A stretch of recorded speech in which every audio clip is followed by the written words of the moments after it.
Good morning. What's going on, everybody? Happy Friday. Green Day Friday. Who would have thunk? Who would have thought? Ah.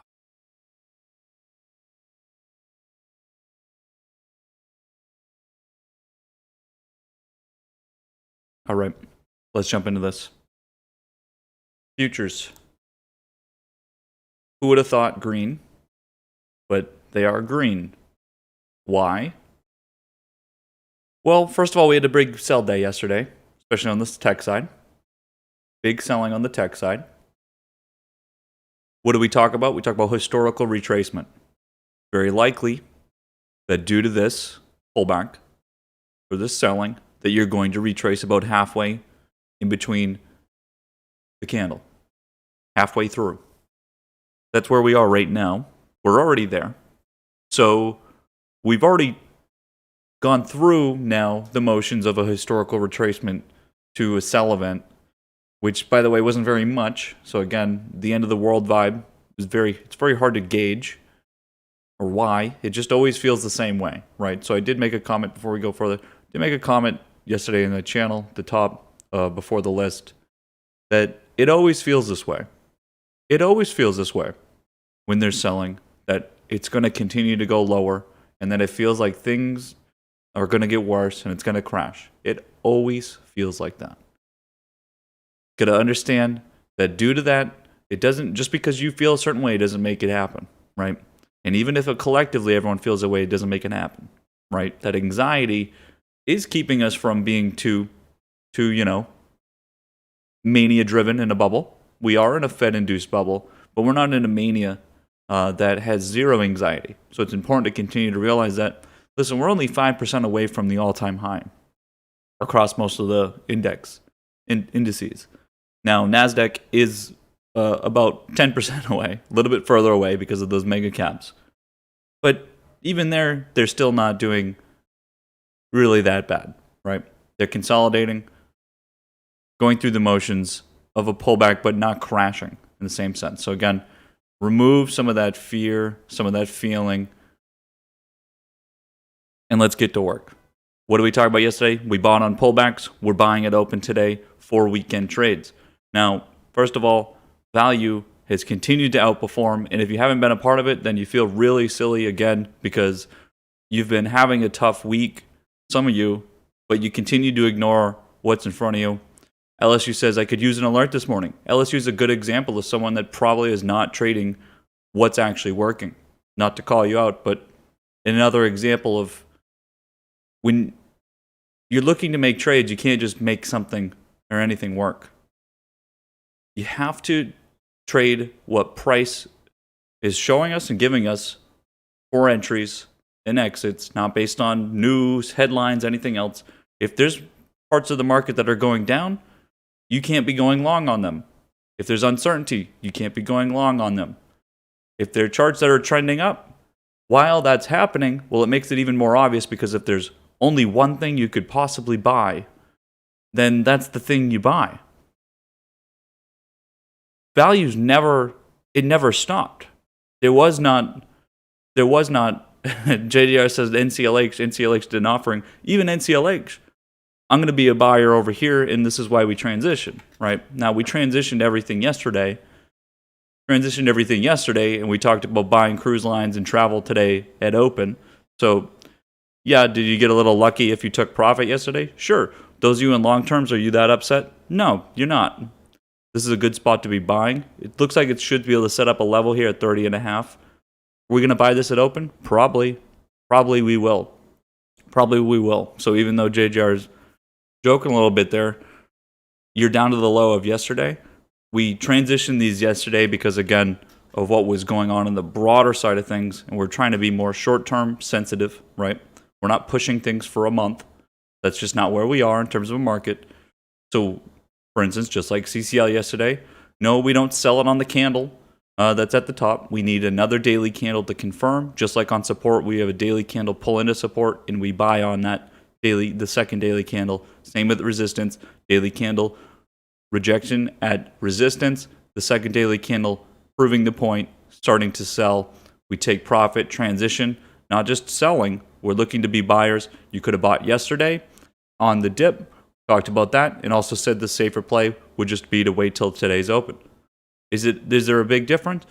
No, you're getting paid for risk in a lot of situations, though. In a lot of situations. But again, everything through a value lens has been trending and doing well. And we don't care about the average. We don't care about the average. So even if we look at something like small caps with value that's been doing very well, this average is down. This average is down. But what are we doing? We're picking our spots. We're finding individual tickers that we can actively trade. We're not passive investors here. We don't just go, well, fuck, man. It's too bad that half of these tickers are going up and half are going down, so this is going down. We don't trade the average. We trade the ones that are true winners. What are we trading? Energy, banks, REITs, travel, aerospace, and defense. That's five sectors that are all been going up. And if you've been trading anything else, then what are you looking at? What are you doing? What are you possibly doing? There's just not good excuses anymore. There's places where we've tried to make things happen and they haven't happened. There's not an excuse anymore.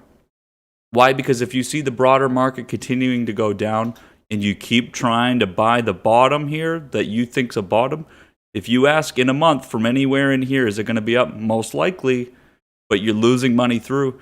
There's no excuse to keep. You look at this chart and then go look at any of those five sectors. It's just it's got to be infuriating. I would lose my goddamn mind. I'd bring the rope out, honestly. If you're doing that, especially those of you here. You guys are here to hear what I've got to say. Am I losing money trying to make this work? No, we shorted this. Shorted it. So again, those of you that you feel like you need a revenge trade today, well, fucking use some of that feeling to focus and do something right, which is stop trading on the wrong side of the market. Come join us on the fucking right side, right? Come join us on the right side. Because again, it's not sexy. I'm going to use the energy thing because again, we're using these as benchmarks really. Again, you should use the energy average as your benchmark. If you're not beating this average, then you're fucking below average for sure. Just imagine for a moment, right? And some of you, it is the reality.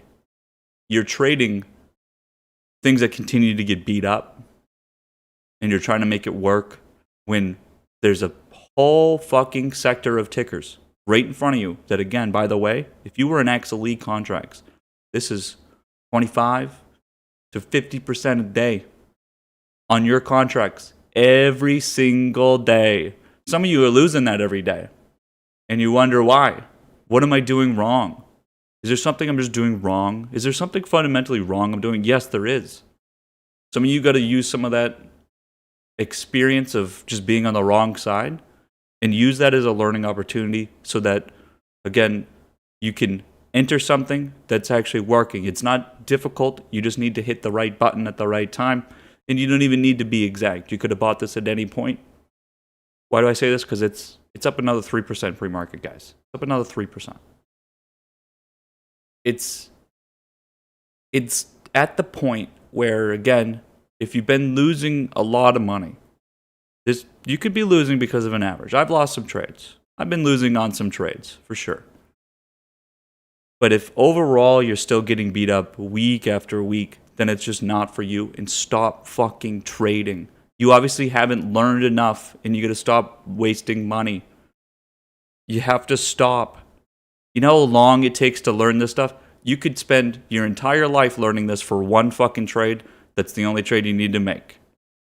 You could spend 10 years of learning, practicing, getting experience so that you can make one fucking trade. This would be one of them. You put your whole portfolio on this one, you'd be up what? 300, 400% or something like that? That's probably one trade you only need. So again, you got to remember, you got to be learning. Use everything as a learning experience. You're not here to listen, you're not here for me to pay you, right? You're here to learn some shit. Some of you need to open your fucking ears. Get that nasty, you mobile traders with your greasy fingers, use some of that and clean your fucking ears. Clean your eyes out too. V, let's take a look what you guys are talking about. V above resistance. Now V is tied into the average a little bit more. V is tied into the average a little bit more. We talk about it. It's very tied to S&P. Again, not as sexy, much longer term. This move here, we got the confirmation. Definitely got the confirmation here. Again, better options out there right now. Ford's an important one to take a look at. Again, Ford has continued its move. It's still above this trend here, 1.5%. We know it's getting tied a little bit to EVs. Tesla getting completely bumfuck still. Kathy still getting completely outflowed. Obviously not realizing how bad the flows are on her side. Again, it doesn't matter how good she is at picking stocks if she's getting flowed back and forth, right? She's literally getting banged back and forth. Not that kind of banging, you sickos. I mean, in terms of flows, again, you look at that. I mean, it's pretty straightforward, guys. You've got constant inflows. What happens? You lose inflows. So now you've lost what's been continuing your trend, and then an outflow also starts. That's what happens. Now, we talked about trying to bet on the inflow coming in here with Tesla as well, and then we got this candle here that basically removed that. We're not going to try to time the flows on anything ARK related, right? Z, JGR mentions. Now, yeah, this is bearish. Those of you go, is this bearish? Do you think there's more downside? Yeah, it's pretty fucking bearish. But we like to buy on pullbacks. We have trend lines that are the most important on Z. I would use the inbound trend line this way, the continuation trend line at this point. So looks like we get some converging supply up here. You gotta wait. You can't just go buy every single red candle, right? X, we're gonna be, listen again, you didn't buy on support. It's okay. You get another weekend to trade. It's at 18.05 now. Again, you want to be buying pullbacks, buy on support. This was in time with the rest of trades that we were taking on those pullbacks. Again, we tried to make 2 pullback buys yesterday. The first one being around that 10 o'clock mark. Let me just show you where some of these are. We tried to make it around that 10 o'clock mark. The market continued to pull back for lunch. And so then we went with the other support buy, which was the true support buy during this time for further, again, it's silly to be like, well, yeah, I expect a historical retracement tomorrow on the whole broader market. Well, if you expect that, then you want to be buying yesterday on pullbacks, not on the average, on the charts that are bullish that you want to be a part of. So those were better than just buying it open today. But again, the same thing applies. You buy it open today. You have the whole day in front of you. You have the whole day ahead of you. And you can decide whether to take profit on that move from open, realize those gains, or push it over the weekend. I like to do a little bit of both, and I talked about this yesterday. So again, today you should be trading. If you're not trading, then just realize that you're not going to be trading, because if you don't trade from open, then just chalk it up to a learning day. Going to be watching, seeing how things react. Again, you've got fucking plenty of time to figure it out, right? It's going to take years, right? You're going to make all your money today and then lose it all next week anyway. So just, let's just trade. So we're going to make trades at open. And so I like to realize some of those gains that I make from open. So Brian talking about CCL, let's just use CCL as an example. So CCL opened at about 27.5 or so, right? So again, if you bought here, then we're going to be realizing some of these gains. But you buy from open, let's say lunch starts to pull back. You're trading short terms. We're not buying fucking Junes here, right? You're trading short terms to take advantage of a move right now. You're not buying options for, oh, well, maybe in 2 weeks it'll go up, so I'll buy it now for 2 weeks. No, we don't trade like that. What we're going to do is take some of those trades from open. If it starts to pull back at lunch, we want to realize some of those gains, because those gains, let's say it's 20%, that 20% gain that we just gained on a position from open, where we had no downside, we can predict the move, we can see if people are selling, we can get out of it, get stopped out. That 20% will cover the risk to push a position over the weekend. So let's say you make $500 by lunch because you realize the gains. Yeah, there could be further upside. Sure. That's where you're going to decide which positions you're going to take profit on today, because they're going to cover all of the risk over the weekend. They're going to cover all the risk over the weekend. What's your risk? Your risk is not your whole premium. You're not going to go to zero on your contracts. You guys in the Costa Nostra account, you're not even at zero. It's at about 1,300. You lost about $1,000, right? Or it's at like minus 750. Even that's not at zero, because you don't lose the whole value of your contract unless you bought dog shit. And no one here should be buying dog shit. You should be buying contracts that actually are going to be worth something, and have people are trading them. So again, we are buyers at open today. We have the whole day ahead of us. If we need to take profit on some of those, we will. We will. We're going to be creative. You got to be creative in terms of realizing your gains sometimes. You may not have a level. You might need to say, okay, this is a part of my plan, and then I'm going to be putting trades on at close. Really, the best thing to do is to put everything on at open. You'll take profit on some of them and push the others, right? If that becomes the day.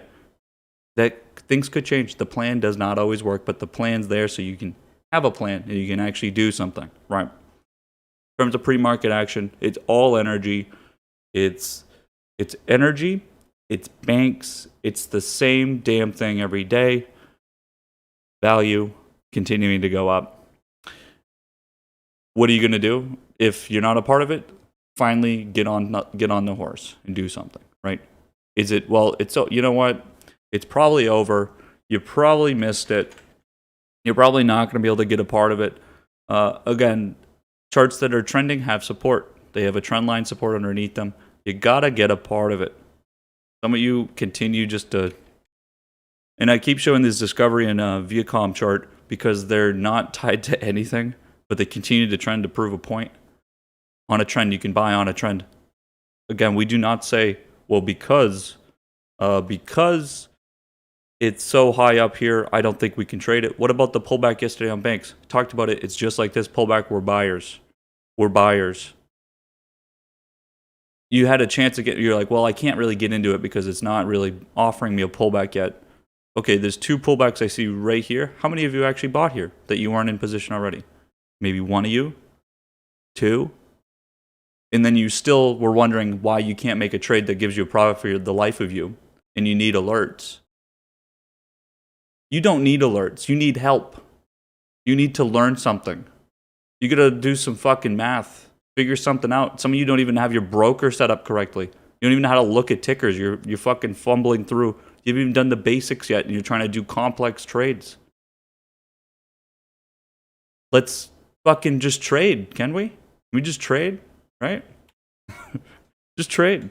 Follow our rules. Let's just do it, right? The only way to learn is to do it. DBX is another fun one Brian just mentioned. Again, we buy on the support. We bought over here. Yeah, we got stopped out of this one. Could you have bought yesterday? Yes. Could you buy today? Yes. Yes. It's breaking this trend line. What does this chart do well with? Does well with volatility. It didn't make the break. Market demand being removed. Didn't make the break. This is a fun one. Again, our charts that offer chances because they're just purely technical. These are the fun ones. These are the ones that you're trading it on a different schedule than others, and you're taking advantage of the way it's being traded, right? Let me do some macro things. We got 7 minutes. 7 minutes. You can see the dollar. The dollar did continue to push through. Now, there's a couple things here. So we didn't go fully macro because I started answering some comments. We didn't go fully macro. So we had job numbers today. Job numbers were good today. We're down to 6.2% on unemployment. Now, where does all of this fall into the inflation and reinflation? Oh, we're going to get too hot in the economy. I mean, the contrarian view that I would call it a contrarian view that, oh, we're going to get too hot in the economy. These are like your true Republican, lower the taxes on the wealthy kind of people that are thinking like this, right? That are thinking like that. It's not the whole market that's like, oh yeah, we're going to get too hot and now poor people are going to finally have money, and that's fucking bad. Like, fuck poor people. That's the kind of people that are saying, oh, we're going to get too hot. That's just ridiculous. Yeah, as if we can get too hot.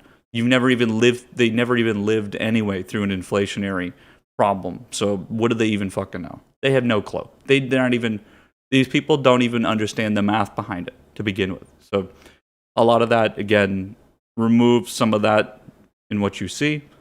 Remove some of that in what you see. And yeah, so again, Powell continued the same like dovish narrative.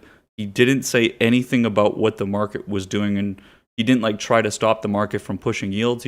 They talked about the same thing, like sustained thing.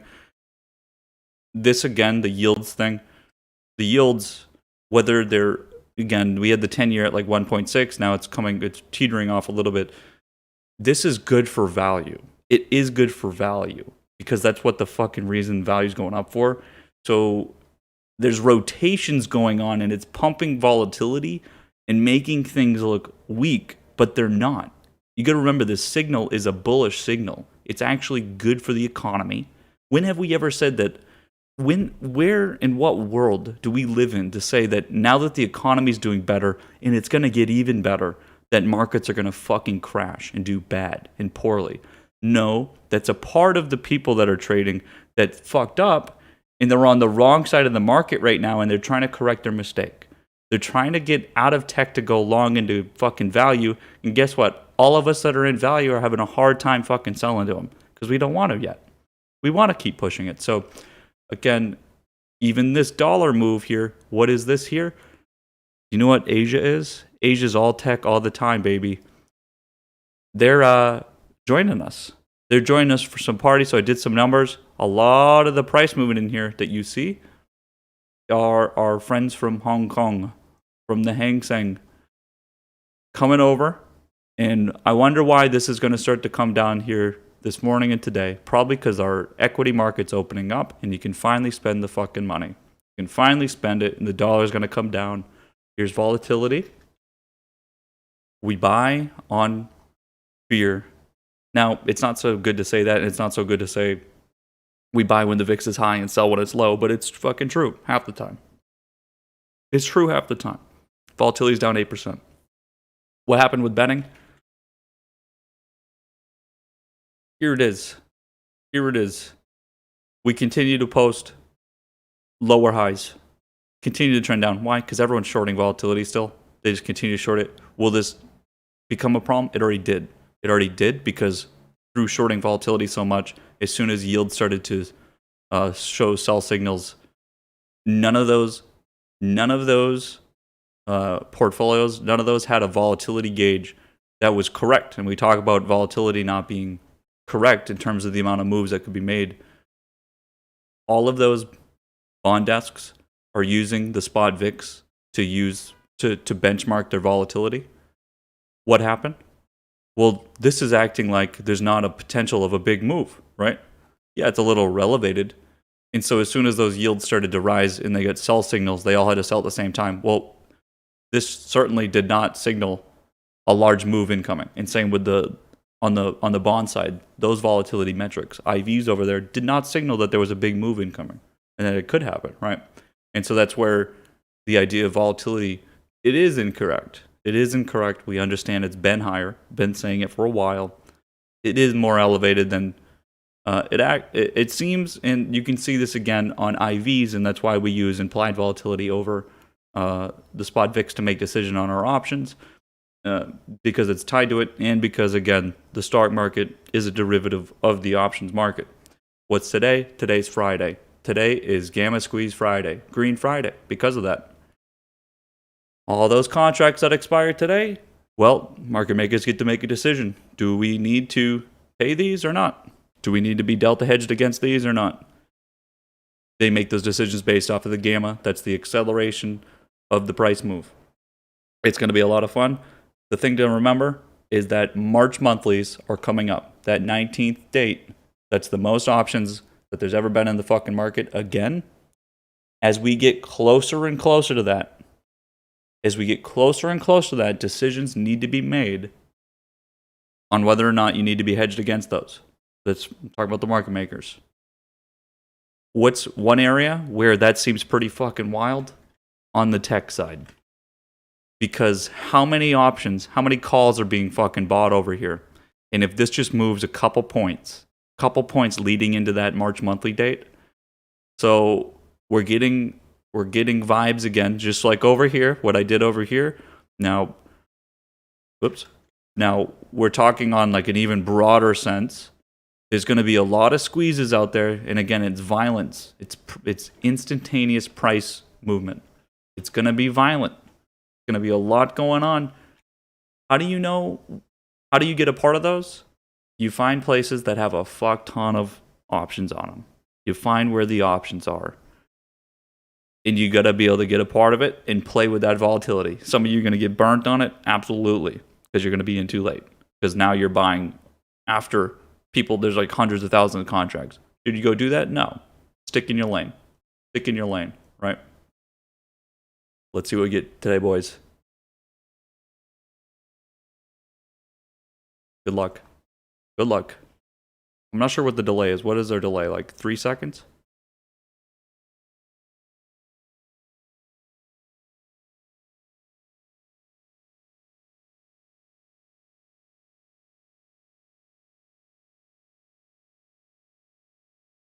Oh, and Brian, you said something about GM, I think, right? The GM level. I haven't changed the GM level, so 53 is our resistance set. And we've been long GM, so in terms of buying that, if you're not in, then obviously you need to make decisions there.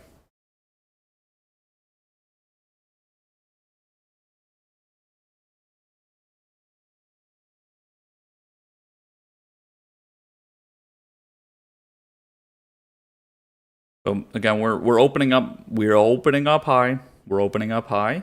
So think about what that means in terms of the open here. What are you going to see in terms of candles? And we're not opening right at the close. We're not opening lower. We're opening almost 1% higher. Almost 1% higher.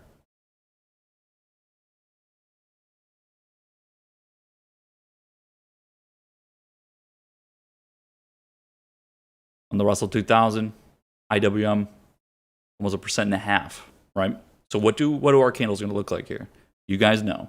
You guys are looking for tightening. You're looking for tightening for your positions. So you pull the trigger if it launches from the open, obviously. I mean, the thing's skyrocketing from the open. That looks a little different than pull back into tightening into then moving to the upside. But in most cases, you get this pullback into tightening and then into the move. And you wait for that tightening. You wait for the tightening every single time because you're trying to, you don't need to make it perfect, but you're trying to chase that perfection of buying right at that moment when things go from an equilibrium to one way or the other. You don't know for sure that it's going to go to the upside. So you wait for that tightening and wait for that tick to go to the upside, right?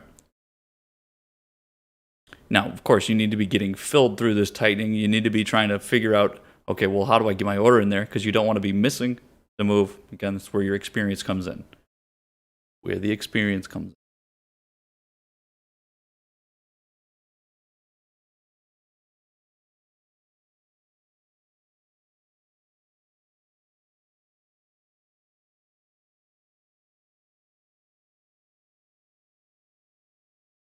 Value continue to look great. We're getting further and further rotation, that's for sure. Retail stores continue. GPS, we're getting a payday. We're going to probably be realizing quite a bit of the GPS gain today. So keep that in mind. Transition day. Transition day on that one. I'll load up the chart in a second. Just give me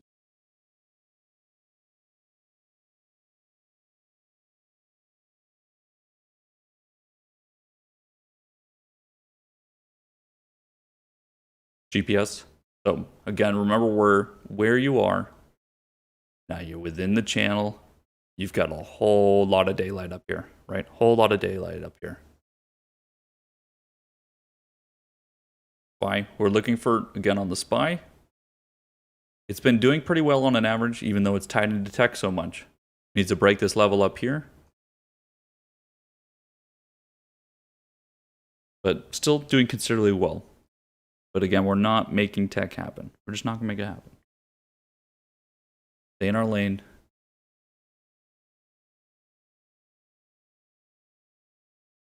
Tallow, we obviously got paid on as well. That one, again, you need to be making transitions and realizing gains where you can. So TLO, same thing. Same thing.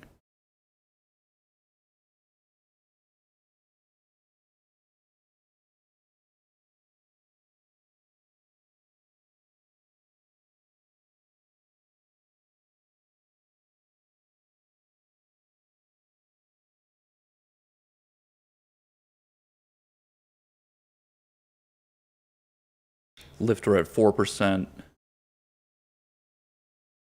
That means I'm watching like TSM and the likes closely again. There's some, since ARC is getting beat up so much, we know that they're a part of that. Gonna be watching for retail today. DraftKings is gonna have another Friday entry. These kind of things, right? You're gonna be looking for that retail presence. Take advantage of that 1/5 of the volume that you know you can beat. Some of you, again, you're not gonna beat other traders, but you can beat that 1/5 for sure, because that's you. You got better information though. You got better information. So here we go. We're getting to that second 5-minute candle on the average, tightening. Again, that's what you look for. You see the tightening, you're finding equilibriums. You get charts right now reaching equilibriums, going to the upside. All you got to do is figure out, can I hit my button? Can I hit my button? Some of you are looking at it right now and going, fuck, I don't know. Is it time? You just got to do it. You have to do it. It's not like jumping off a cliff, I promise. You're not jumping off the top of a building. You can get in and out of a trade in a moment.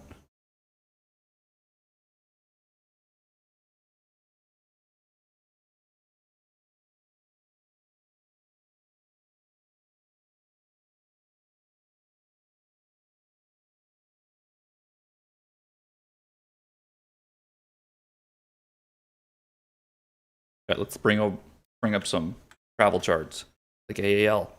Is it your moment? Not right this second. Not right this moment.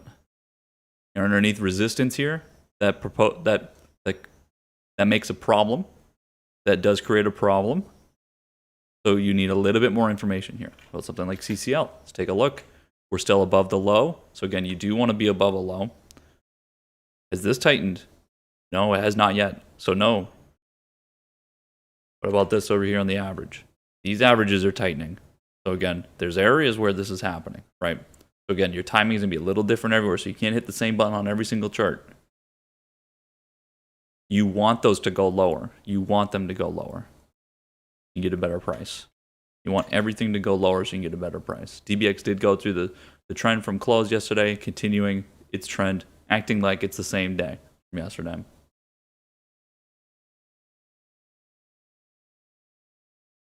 BRKB continues, again, not the sexiest of names,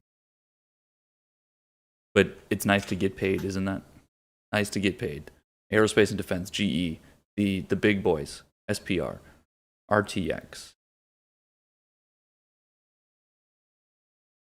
Anthem, Healthcare, continue. Again, I talk about this. The more you miss it, the harder it's almost getting too difficult. You have to wait for a pullback almost. Because it's not just that you could have bought on the trend. Now your trend is, this does not look like a trend line to me. That looks pretty fucking sharp. That's a little too sharp for a trend line in my book. So how do I buy it? Well then, where were you a week ago? Where were you yesterday? Where were you 3 days ago? Where were you 2 weeks ago? Right? You can't just poke your head through a window and be like, hey, what are you guys doing? Can we do something here? No.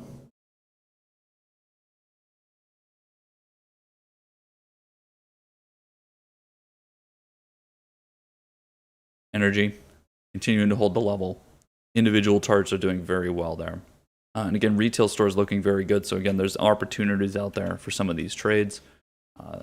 This tightening kind of trade. So I'm using as an example. Charts that are doing this, it's good for the upside. You don't want to just be sitting in a position here unless you're buying long term. But again, I think for everyone here, I'm going to just stop removing. Like I already started to remove some of the long term ideas, but now it's just all you guys need to be trading in your lane, which is you're going to be in and out of trends all the fucking time. Take advantage of short term moves. You're a swing trader. Don't try to. Some of you are not going to be pushing a position for 2 weeks, and you know who you are. So trade in your lane. Trade the short term. get short-term contracts. If the position does not go, if you're buying options, if you buy calls, that chart needs to be moving to the upside, and those contracts need to be gaining from the moment you buy. Otherwise, you need to get stopped out. You should never lose points on a trade. Never. Never. After you buy it. Never. Can you get stopped out 20 minutes later? Yeah, it happens. It happens. But it should be after a move happened. That's for sure. That means otherwise you're not entering at the right time. You need more practice.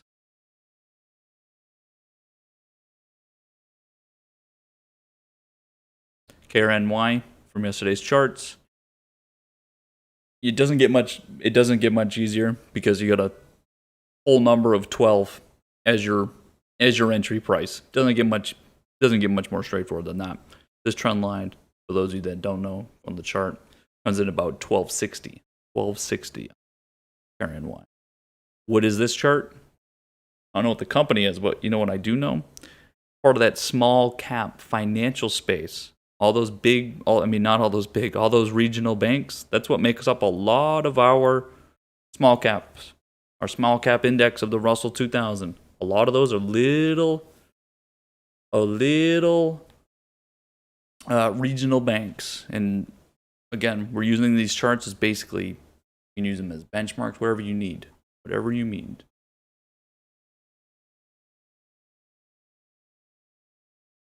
But just to show you, because I mean, we don't need to talk about the fundamental side of that. But again, a lot of the Russell 2000 is the little regional banks, and again, banks have been doing well, right? Okay, let's see. Palo continues transition. If we can get at the trend line, that'd be awesome. 15 or so. If we can get the 15 transition, that'd be awesome.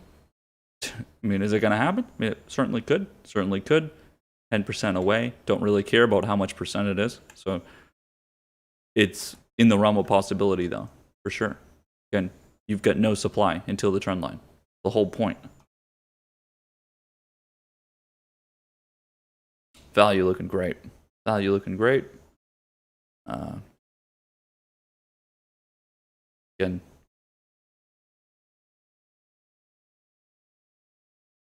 I mean, you had to take advantage of you again. You guys will buy fucking anything I tell you to buy if it's something like ridiculous and sexy and cool. And then we got into a new phase of trading where we had to trade in a little bit of a different lane. And then it's like, I don't really want to trade that stuff. I like to trade tech. How do you remember when you were like, fuck, man, I like to trade the big names. And then you're like, hey, it's a little harder because I have to trade multiple other positions in value.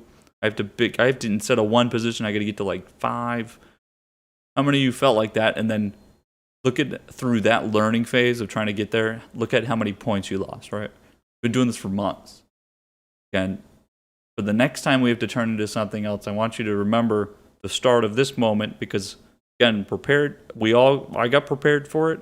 You guys should have got prepared for it as we came into this phase. There's so many points out there, guys. So much on the table. So much on the table. Think about how many people right now are going, oh, look we're rotating from tech into value. And they're all doing it, right? And you guys were fucking there. It's like someone gave you the numbers to the lottery, and then you said, you know what, fuck that. I'm just going to keep getting random numbers and hope I win. That's literally what you did if you weren't taking advantage. Now, it's okay. You're a learning process, but let that be a fucking lesson. Let it be a lesson, right? Let it be a lesson. How long is it going to take? Might take some of you 10 years to fucking figure it out. But guess what? 10 years to then make one trade after that. That's fine in my book. That's about what it took me. And some of you, it take a little longer than that. Figure it out.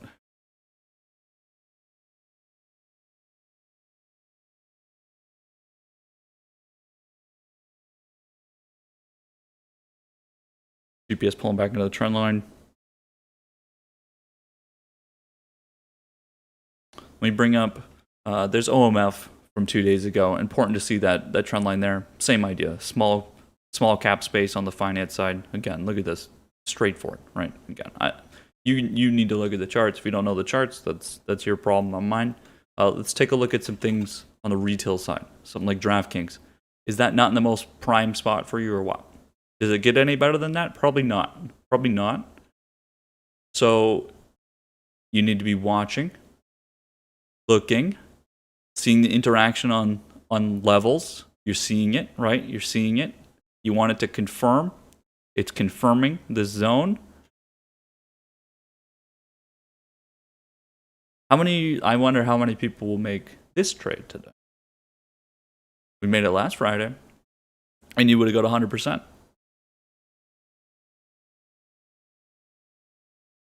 Be interesting to see. Be interesting to see. 10 on the other side of the aisle. Same premise. Same premise. Retail. What are their habits? The market's red, they sell. The market's green, they buy. That's what makes red and green candles. But they're very tied into what they see, right? Feeling based.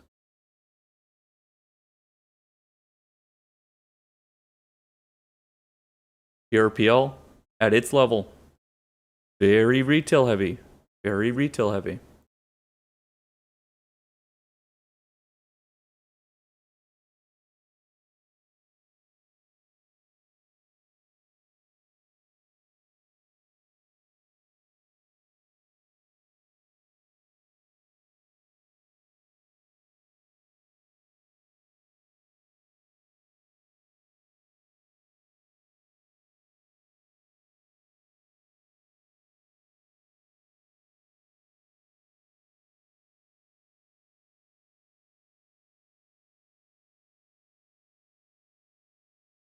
Okay. Volatility going back into its range. Let's see. Banks looking very good today. Actually, this is based on what? Based on the average. Based on the SPY. Based on Apple. Whatever they're looking at. Tesla. Tesla's their average for some, right? This is the market to some.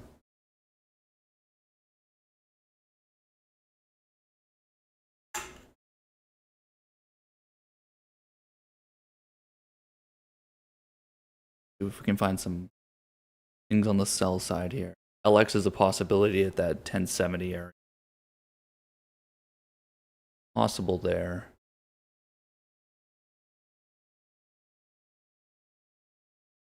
An interesting.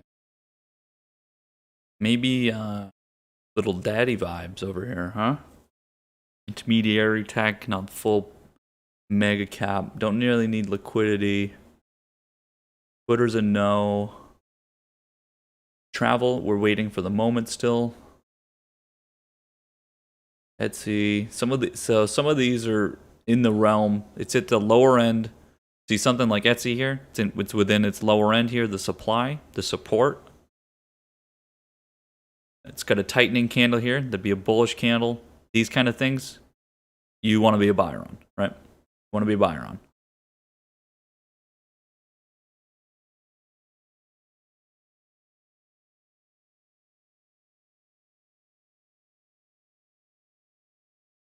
Let's see. Disney.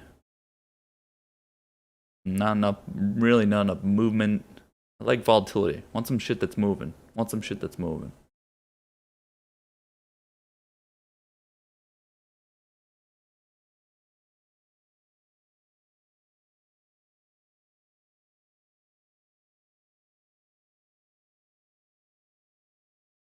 I mean, Z, it's hard to say the exact timing on Z. It's likely going to start to push through. Again, that just needs the market to not be completely selling, because it is tied into the market a little bit more on Z, because we know there's big portfolios out there that have that included. So we get tightening here on the market. That's movement to the upside. I mean, you should have some charts that you can pull the trigger. There should be charts that you've been able to pull the trigger on here with this move so far. I mean, again, I'm trying to talk on a more full average scale, but again, if you're just on fucking value, then you're just like, some of you are fucking booking the win, you're buying a boat, God knows what else. Second vacation home. Who knows? Bribing college officials to let your kid in.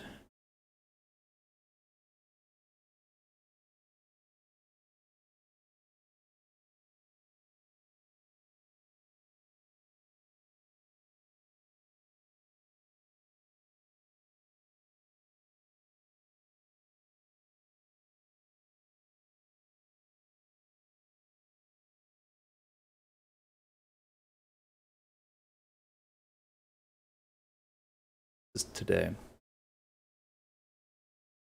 This today. It looks absolutely terrible, so it's almost turning me on a little bit. Nasty. Absolutely nasty on Roku.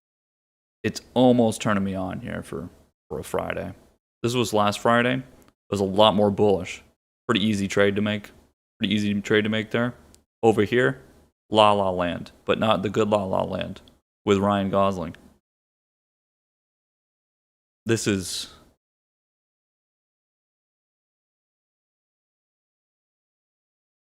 If that holds there, then you're gonna, I mean, quite the price. It's a price to pay. Get me involved. Get me involved. Here, give me one sec, guys.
All right. Telling you what. Ooh, buddy. Oh, buddy.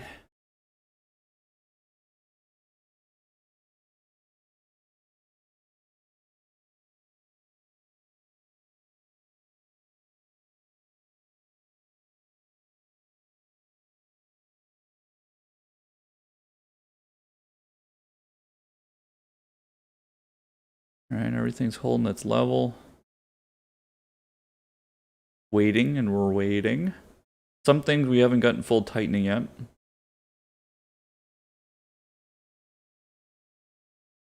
Not gotten tightening yet in some areas. And again, we're getting pretty crowded. We're getting pretty crowded on some of these, on some of the energy plays now.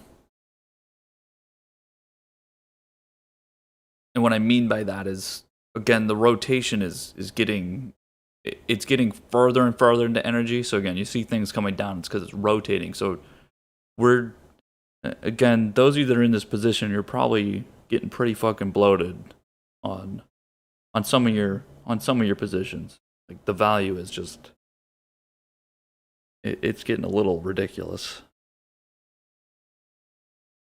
because everyone's trying to get into a trade. When you look at this again, if you look at the whole broader, this whole broader thing here on the longer term, like look at the points. Look at the points. Everyone can look at this chart and go, oh, okay, here's where price was before. Oh, that's 55 and above. We're at 52. People are going to squeeze what they can. So again, our timeline starts to get, see how we're coming from this trend line, and now we're getting sharp. We're getting sharper and sharper. That's the momentum that's getting going. What does that mean? We start to change our understanding of timing and sensitivity. Because you start to get momentum. We understand that the moves are going to be a little bit more violent now. It's not just sitting in a trend like we've been sitting in a trend here on this angle. Now we're getting into a steeper angle, right? Got to understand the difference there. Got to understand the difference there. That means you're going to be taking home some money earlier. Those who've been sitting on unrealized gains for fucking a month. You haven't been able to post your gains, and those of you that are in this trade. Oh boy. Don't do anything stupid.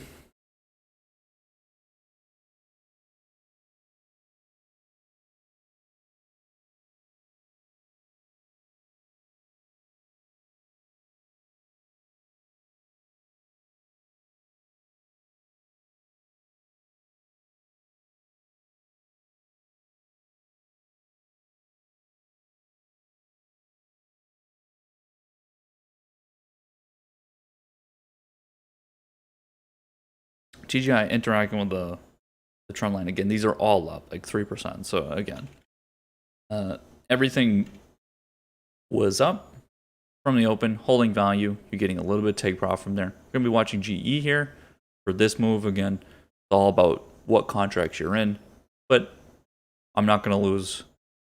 I'm not gonna lose on some of my short-term trades. Got long terms and short terms. This looks like my take profit on short terms if it breaks this here. So I do have fucking margins out here. So.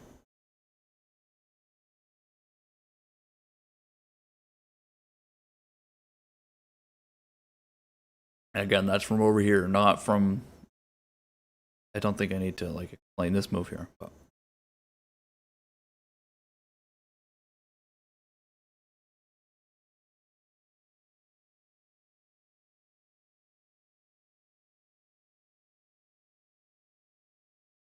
Where are they?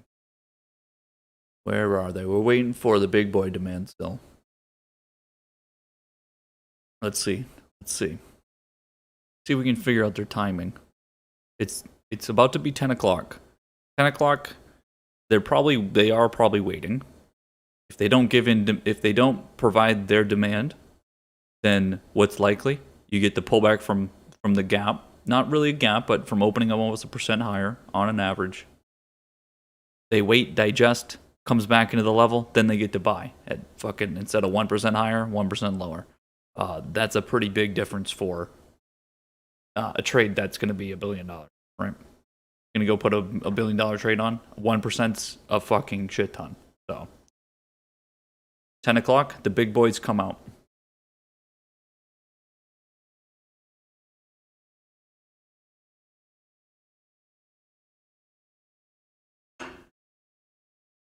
And again, remember what's going on with options. Remember what's going on with options too. What's happening now? Well, shit, don't need to be a part of these contracts anymore. Don't need to be a part of these contracts anymore. In terms of the hedging, right? How does this change? It changes really quick both ways. If you can't buy down here, then you can't play the game. You can't play the game. You're going to have a hard time if you're not a buyer from here. Sayonara. But Don, you said exactly 10 o'clock.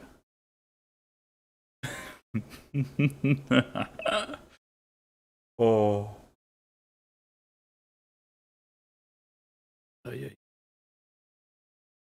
Oh, I'm on my desk. Oh, thank you guys. Thank you, Pajama Traders. You just saved me 1.5%. Thank you, Pajama Traders. Says the desks of the street that apparently they're completely fucking right now. Okay. Thank you guys. Thank you so much. Thanks for playing. Thanks for playing. Have a good weekend. Have a good one. Tech. Let's see what's happening with. I'll find out what's going on with liquidity. Short it. Not gonna happen. 2 garage sales in one back to back. Unlikely. Value continuing to get its moves. Be interested. I didn't really look at the later end of the options. I don't know specifically if I think everything's going to be very short term oriented and taking advantage of the moment right now because, again, a lot of the anxiety of inflation going up is a now thing. Yields are going to pull back, they're going to come back down, and then that whole idea is going to be removed. So I don't really see people going into longer term contract areas or anything like that. And so, again, you got to keep taking advantage of the right now. There's something going on right now, take advantage of it. Take advantage of it. There's too much tail risk involved with trying to push, to go, okay, well, I can make this trade up to the all-time high and I'm going to keep pushing it past there.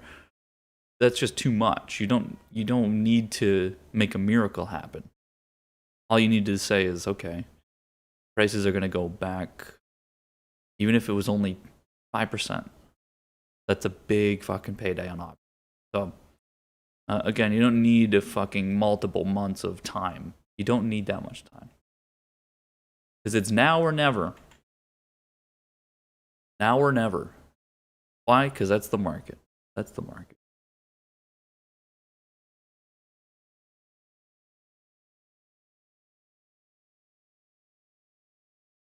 UB continues.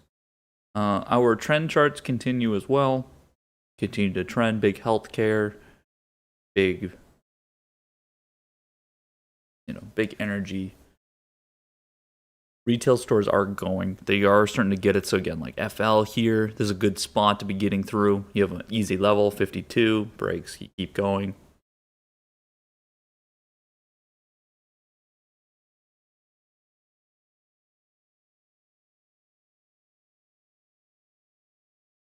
Getting very close here on some of your charts. Again, it is open still. Still an open. It's a little closer to 10, but this morning, what happened this morning? Big boys waited. Big boys waited.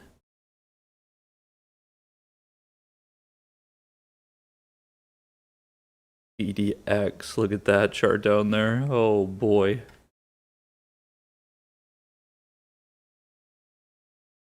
That's a nice one. Big down one. What about that chart? Missed 1%, that's okay. Missed 1%, that's okay. Like 5 people in there. 5 people.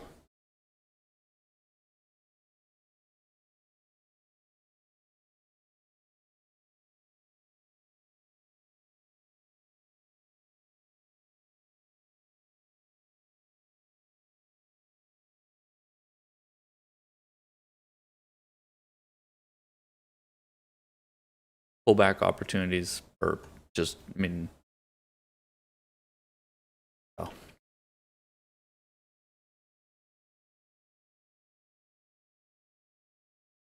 This is great. This it doesn't honestly get much better than that. It doesn't get much better than that. Let's just be honest. It doesn't get much better than that. It does not get much better than that. Let's just be honest.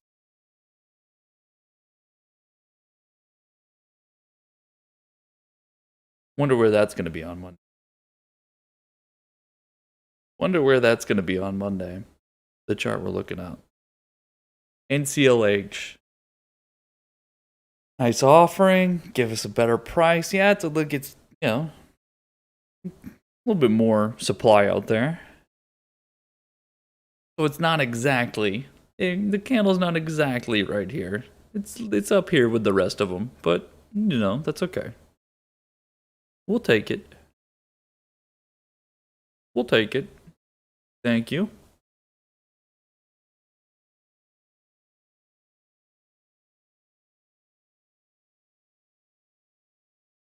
Wonder if this is, what time would this happen? I'm surprised we're not getting, let's take a look at GE. Better look.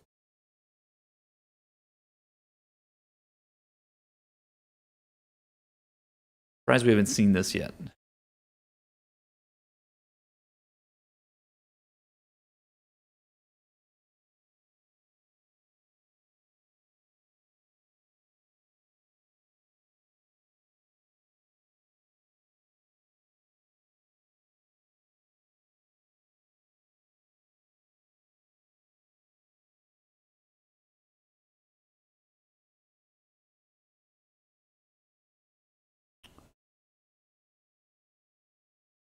close.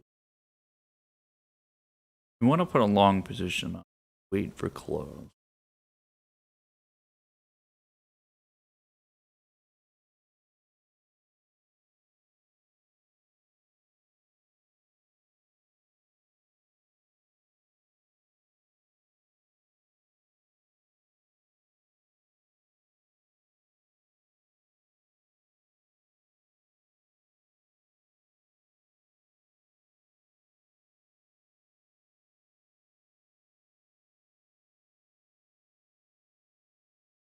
The 2010, 2011, 2009, 2008.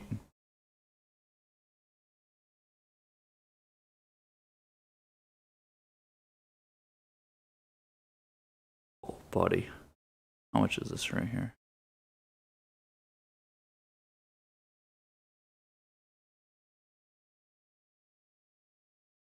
$50, $60. That's 1 year.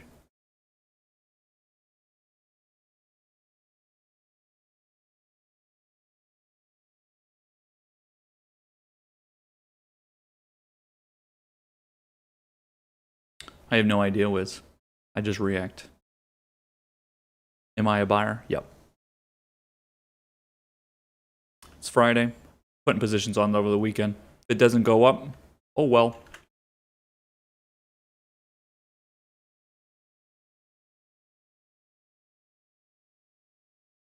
But yeah, I'm a buyer. I'm a buyer. Friday. Want to put positions on over the weekend? Make one trade here. If it gaps on Monday, I get paid 100%. What's my risk? My risk is like 10% of the premium I'm putting on. I think you're looking too closely. Looking too closely. Forgetting the move. Forgetting the move. Certainly, could be. Certainly. But you can say the same thing about every market. You can say the same thing, right? Well, what about this? Is this the start to a crash? And then it moves up 3%. Is this the start to a crash? Moves up 1%. Is this the start to a crash? Or like the pullback? It always feels like that.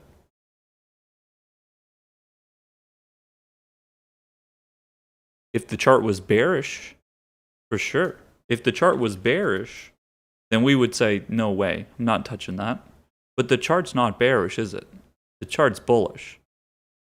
That's where the bias dictates the overall, not the one candle, not two candles. The overall bias of the ticker in the what about energy? Let me use like the same example. Is this the start to a pullback? This is a big move in relation to the rest. That was 8%.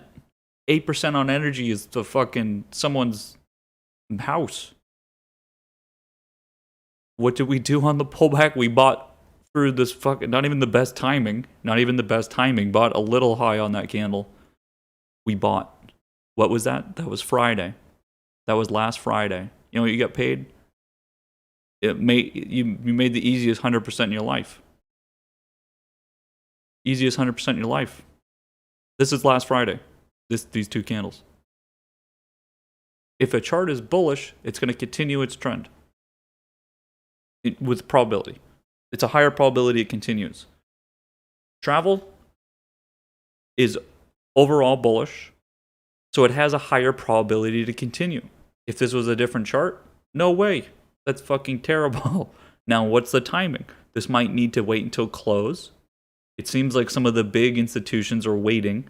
They want things to pull back a little bit more.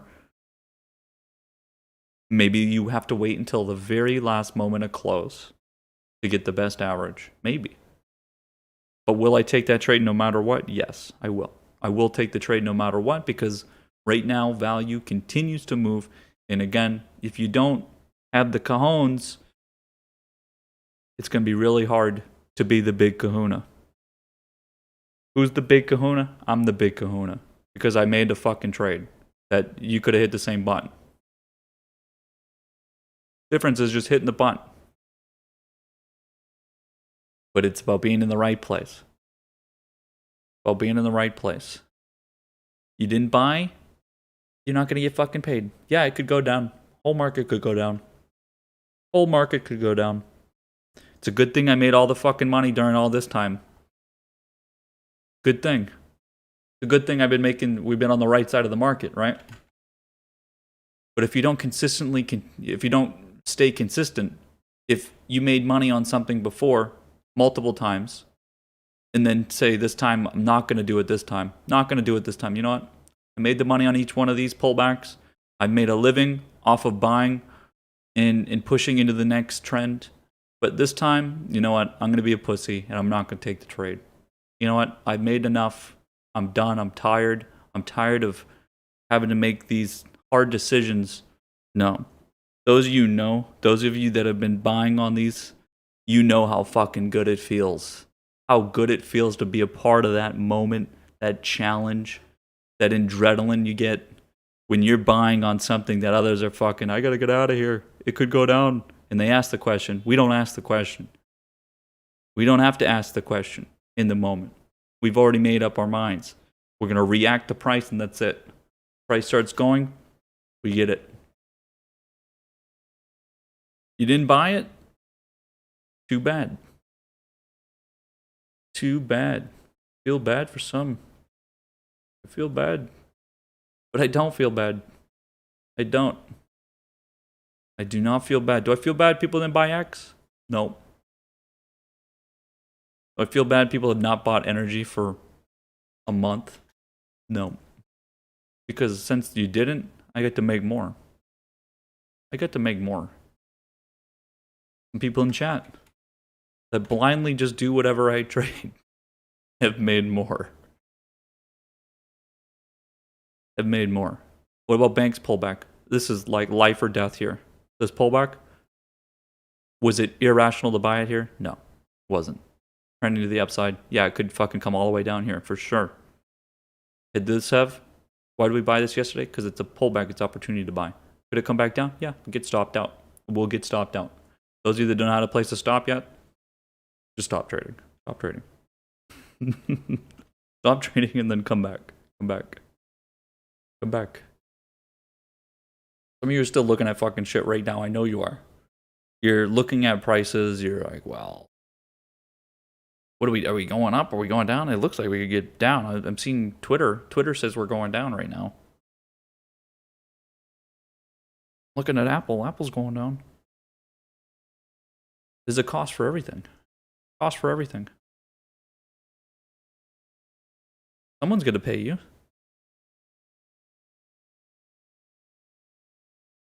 Those of you getting stimulus checks, someone's paying it. We are. Me and the other big boys in the chat. We're paying you.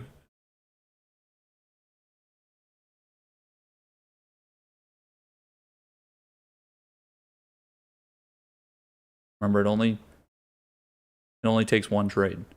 Now you have to be able to consistently make trades. For sure. But it only takes one. This is such an interesting chart. Such an interesting chart. But I mean, obviously we can see this and know what's going on here. You can tell what's going on here. When does it change though? When does it change? Extend. Right on the level. Let's look at the 15. Is this doable? Here's 11 o'clock yesterday. Or excuse me, Tuesday. Wednesday. Here's Thursday. Peeks its head out at lunch.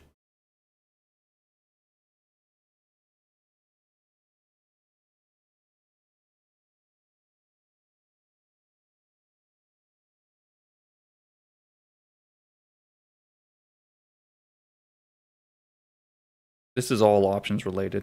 I didn't do the analysis on the options. Just don't know. If I did, maybe I could make a decision.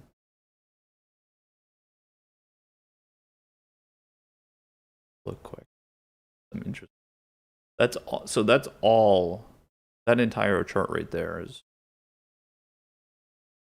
is all option. It's all gamma related.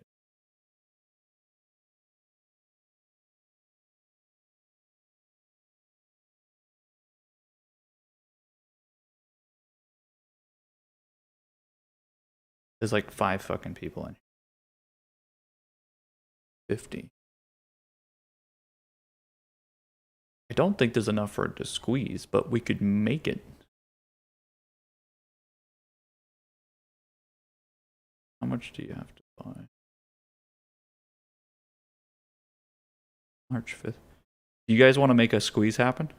You guys want to do it live? You guys want to make a squeeze happen? How much do these cost?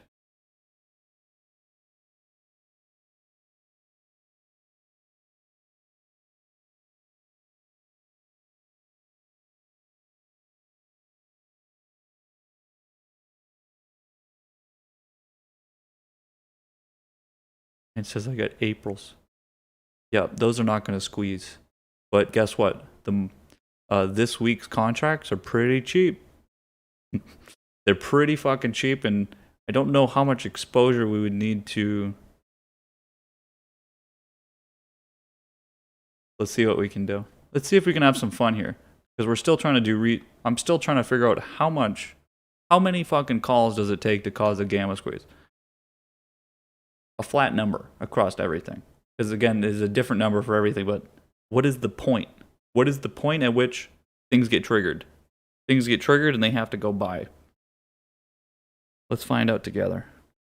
The only way to figure it out is to fucking do it. And right now, there's not much going on there. So we'll have a pretty good test case. Trying to hold all things equal. Let's see what we can do here. We'll see what we can do. Maybe we can ask some people. Let's try to squeeze this shit. Let's try to squeeze it through options. WBA. It's obviously been selling. It's just market makers selling the underlying. Like, it's just too clear. It's just way too clear because it's even holding the supply, and you know that algo is just tied to that supply right there.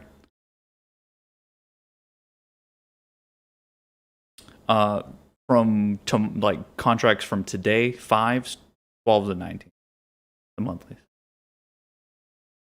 But importantly, kind of some of today. But here's the problem, right? Is it's the market makers that are going to sell those, so we need them to create them. So we need to create the idea that there is demand out there for contracts. They need to write the contracts, bill us, and get that shit going. We'll see. We're going to find out together. So it's right now it's at 47.25. Now it's at 34. See? You're doing it, guys. You're doing it. Those of you that bought one contract, good job. You're adding into research. How much can we squeeze this? I could probably by myself squeeze this to at least this level. At least this level. I would have to imagine. I can squeeze that to there by myself. It's barely anyone's in the fucking chain. There's barely anybody. Barely anybody. So.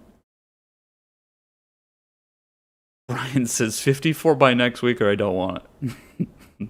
How about fucking 50 right now? You guys, you're going to get free money. Because literally I'm paying you. If you get in this right now, I'm literally paying you. So. Those of you that think that this group should be about me paying you and not you paying me, here you go. Here's your chance. Here's your fucking chance. Brian gets some credit for bringing it up. Name the ticker. Name the strike. It's a little too specific. There's only a few fucking contracts to buy. We need all of them. All of them. All of them. All of them. You see the fucking 50s? Those already get some whales on it. Someone's obviously had the same idea. I can push this to here. Buy close. You don't believe me? Watch it. You guys have seen since I started talking about it. Watch me. For research. For research. Hey man, I can't find the link to the YouTube. Is it on a different stream? Is it on a different channel today? Did you create a new YouTube channel? Hey man, can't find it.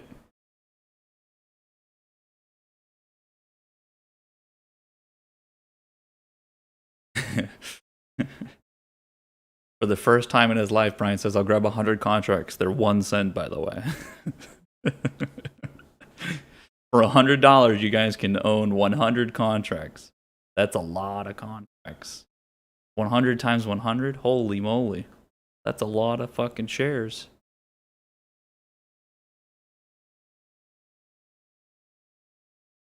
I mean, you're going, what? 100? Every contract means 100 shares? What? Didn't know that. That's a thing? Huh. We'll check in this weekend when that video finally gets uploaded. About options. Been a busy week. Been a busy week. Okay. Let me bring you over to the average. Support. What do we do on support? We blindly follow a religion. Cactus says, I'm finally going to learn what Delta means. I'm just going to talk about Delta Airlines. You guys are going to have, you'll believe anything I tell you. Delta actually comes from Delta Airlines back from 1951.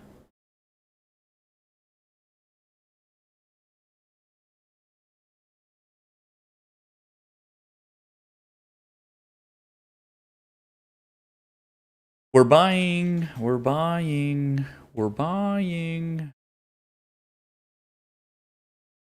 What are we buying? Starts with a V. No, we're not buying that. You sickos don't need to pay for that.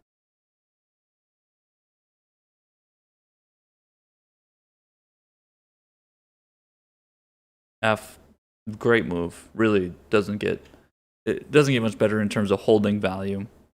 Holding value where it is. Do like that move a lot.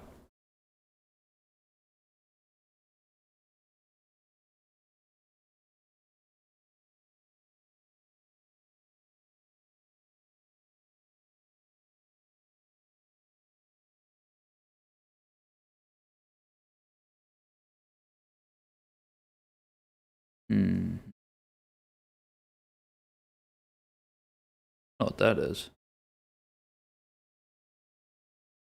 I don't know what that.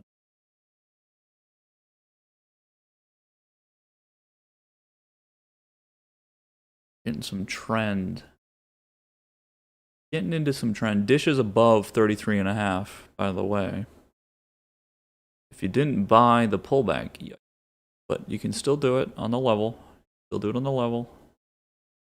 But again, if you didn't buy the pullback, yikes, yikes, yikes. How about that one? Questionable decisions.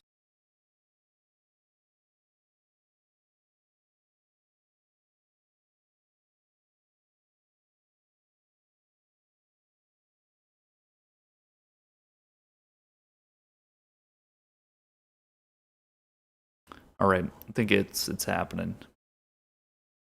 It's happening.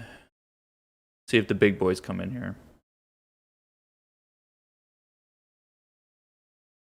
And it's Friday. Friday's timing is definitely a little weird on Fridays. Everyone wants to wait till close. Everyone wants to wait till close, but what happens? What starts to happen? Everyone goes, oh shit. Oh shit. They're going to be buying at close. Everyone starts to hear, get the vibe. And so then people start to buy a little earlier. And then lunch happens. What happens at the lunch like today? You get to melt up lunch because everyone starts to preempt the move. Everyone starts to preempt the move. And then it causes, so again, whenever this starts, whenever the tightening starts and that starts, that's when you're going to be doing the majority of what we talked about, right? Doesn't matter what the timing is. Yeah, timing is never going to be perfect. Yep, thought it was going to happen probably near closer to open. We'd get our first chances. We'd be able to take profit and then buy our longs towards the tail end of the day. Instead, we haven't been able to really get anything to realize today, which is completely fine. It's going to make things a little bit more sensitive, where we're going to be buying everything in a very similar sort of timing. Are we going to be able to realize all of those? We're going to do our best to realize as much today to pay for the weekend, right? Now, you can certainly counteract some of that idea with, if you had to transition positions today, like you have some energy positions out there, things like that you've taken profit on. I'm pretty sure some of you are going to be okay, right? You're going to be okay. Well, I only made a few grand.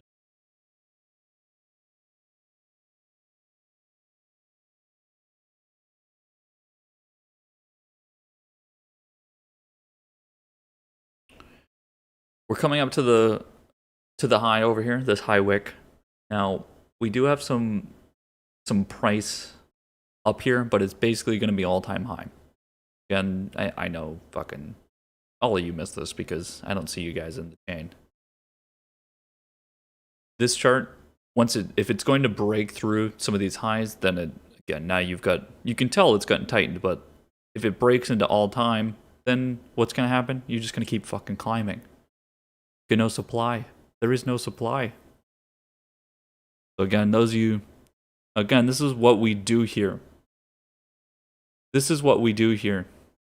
We find price within a trend, a consolidation, and we trade the breakouts.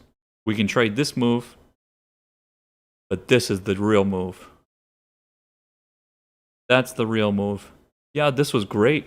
20% on the underlying, 100% on contracts. And again, you look at it through here, it's fucking a lot of movement. A lot of movement when you look at it in this context. And then guess what?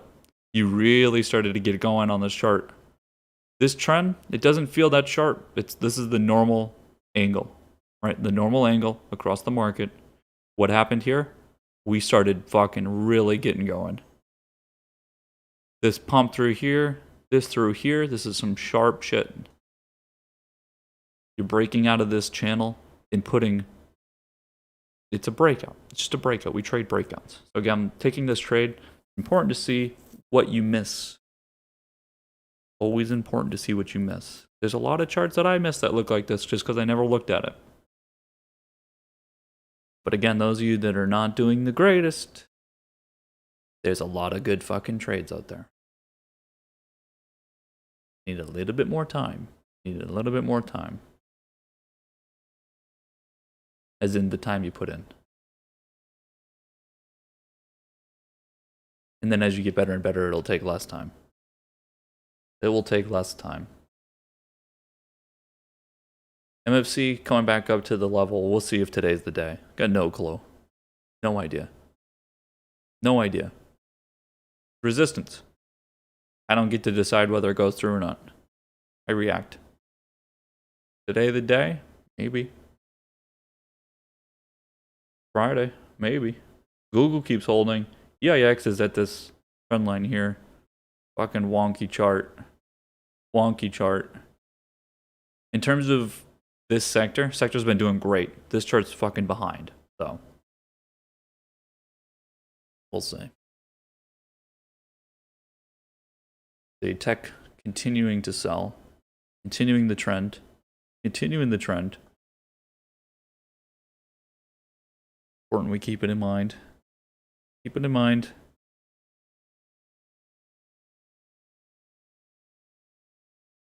FDX, yeah, I'm still not sure what to do with those. Dun dun dun.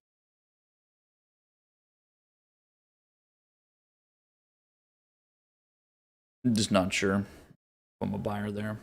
This is last Friday. Very similar, but more movement. I think there's better trades to put your money on. Could you make this trade? I think you can. It's the same premise. Get support, higher low. It's probably going to swing back. Right? It's going to swing back to the upside. Timing is hard though. Hard. Probably a close. Okay, I'm gonna be watching this because this is coming through. Yeah, this is like this is a whole zone, because there's not many wicks over there. So get the low here. Watching across all the indices right now. These lows from yesterday. If we post a lower low, okay, all things off, everything off. Gotta wait till close. Or try to buy another whip. Try to buy another whip. No, not a car. I mean like a whipsaw.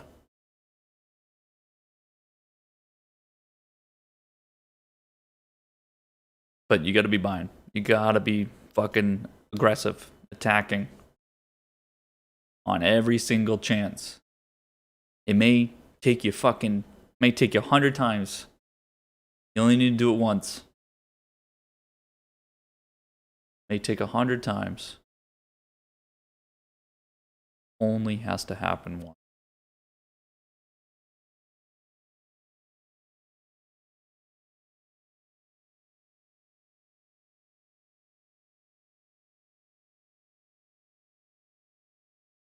All tech related. Yields not moving. Europe split. Go over to the dollar. Here's the Dixie. Holding its level.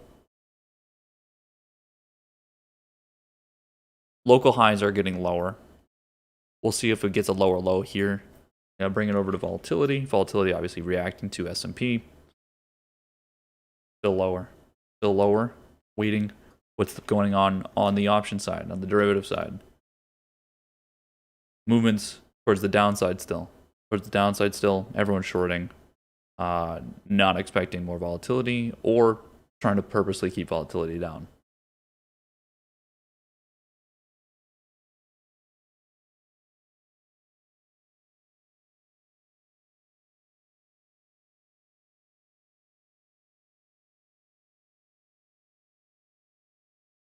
It's gonna get really interesting over here.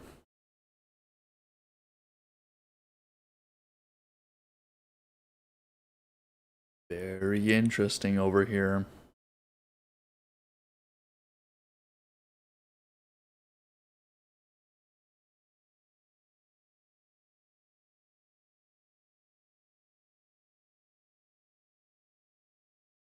And again, if you didn't like something like this here, GPS.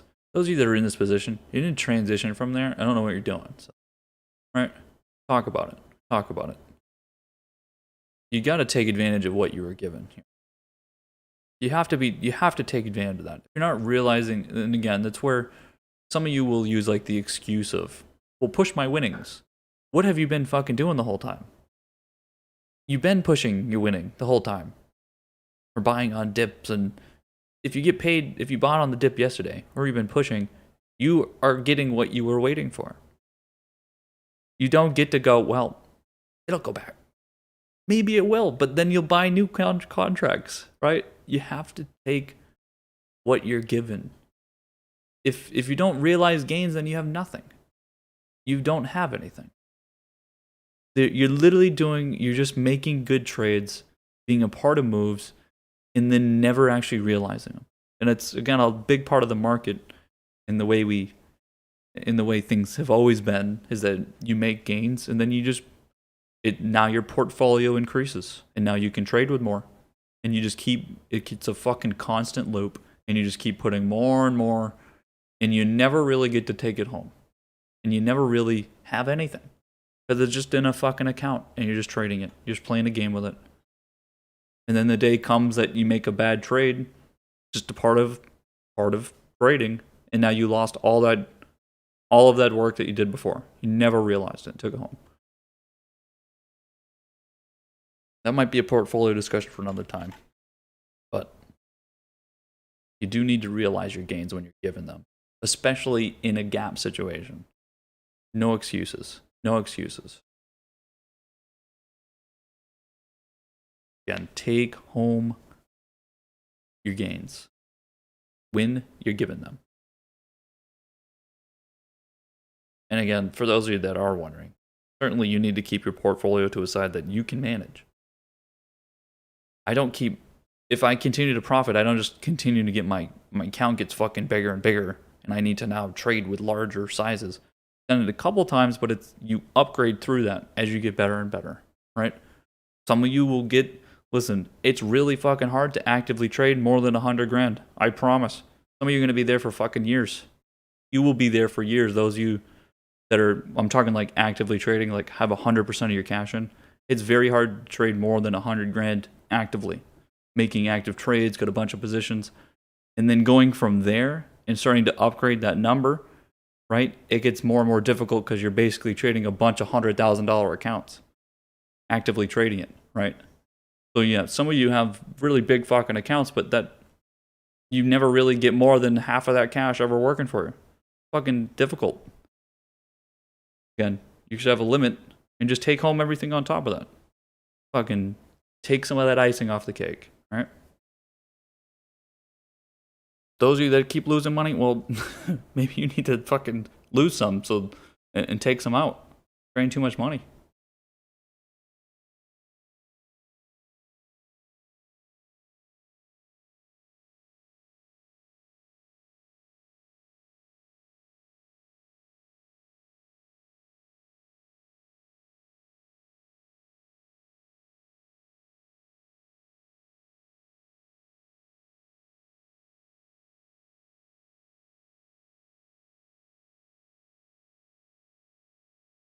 Fox continues. We continue. RSX is going to be pretty interesting over the weekend. Wink.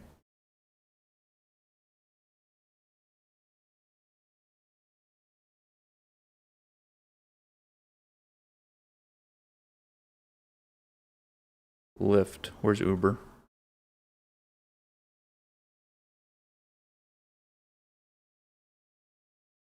You want it? Okay.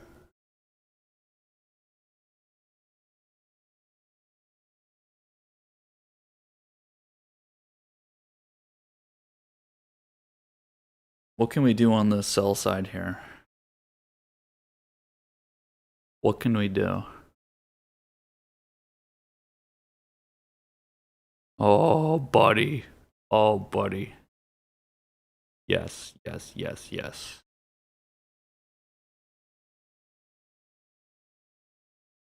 Yes, yes, yes, yes. Yes, yes, yes, yes.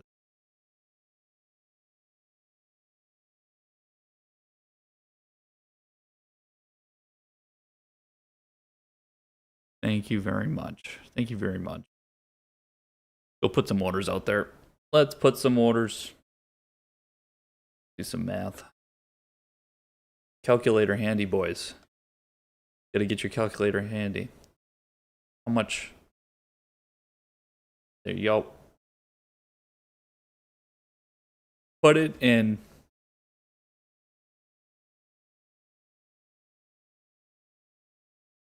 You have to fucking love it. You have to love it. Look at that. So here's GRWG on its trend line. Here's MJ on its horizontal. Supply across the market. Support across the market. Thank you very much. Thank you.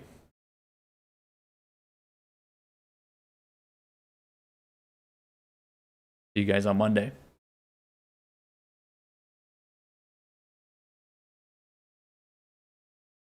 It's a very high probability trade right there. In terms of risk reward, you have a fucking awesome awesome reward there. Great reward. Risk is minimal with support here. Risk is very minimal. It's been trending down anyway.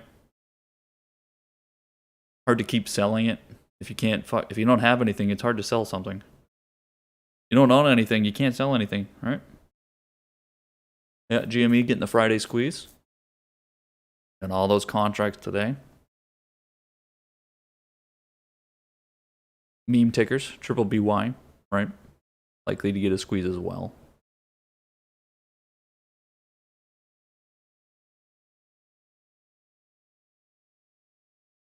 Let's get this going. Melt up lunch or what? Let me do a poll. Do a poll. Let's do a poll. So you can see what other people are thinking and make a good decision because you don't trust yourselves.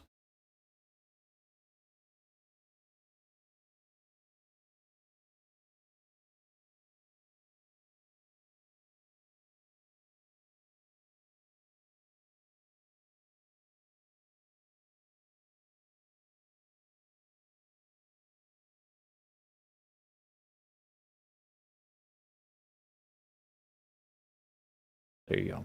There's a poll in chat. Melt up lunch. Yes or no? Should be pretty straightforward here. Pretty straightforward.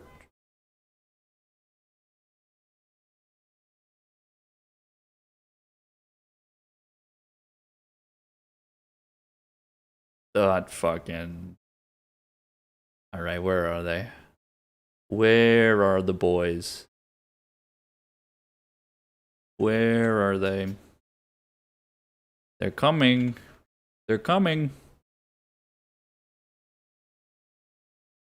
10:41.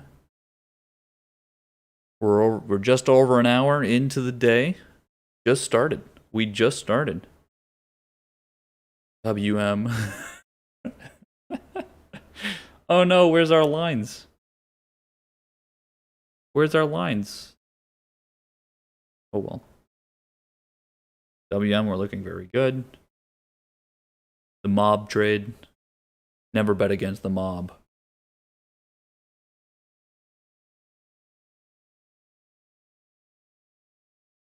Retail stores. Urban's trendline comes in at, what is this? 37.40 today. If it breaks that, yikes. But again, our retail stores have continued to do very well. Some of them, again, your question here today is, it is a little finicky. It's, do you transition? Do you like take this home or do you add more? This is the kind of decision you need to make for yourself and figure out, am I a little bitch? Or am I willing to pay a bit of a price to make more? I don't know if you need to use that language, but you do need to be asking yourself where you should be adding. You need to ask yourself, where can I add? If you have one good trade and one bad trade, are you adding more money to the bad trade or the good trade? I know it's really fucking simple, and you feel like, well, obviously you add more to the good trade. Then why don't you do it? Then why don't you do it? If I talk about the same thing every day, then why don't you add more to it? Why don't you just buy it then? Some of you don't do that. Some of you just make a trade, you put $100 on it, and that's it. You're like, well, it's going up, it's doing great. Too bad I didn't put more money on it. If there was only a way I could do that, right? It's fucking stupid. It's just dumb. You know. You see it.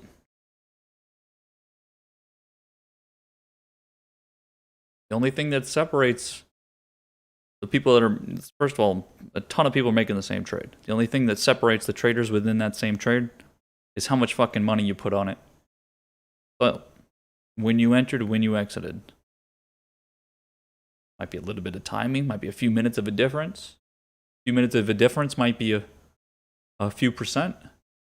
And then that few percent on a certain amount of money is going to make a big change, right? Big difference. LSU with the classic, I shouldn't have bought it open today. Depends what you bought, I guess, right? Oh, God. The classic. I don't mean to laugh, but still. Depends what you bought. Depends what you bought. I can tell you all kinds of good things that you could have bought. Let's see what the GME guys do here today. I'm curious. Very curious. Let's see. We're getting a squeeze. That's institution. This is from yesterday. So it started up yesterday near 2. Very good luck. Very good luck. How much supply is up here is the question. And where are the contracts? Don't fucking know. Got no idea. It's whichever side has more contracts. Is there really that much? Is the question. How many contracts are up here? How many contracts are up there? I mean, I guess everyone buys out of the money, right? So it's possible. It's certainly possible. Maybe we'll go play around a little bit. Maybe we'll play around a little bit.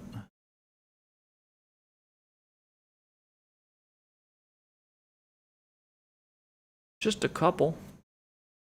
I just want a couple.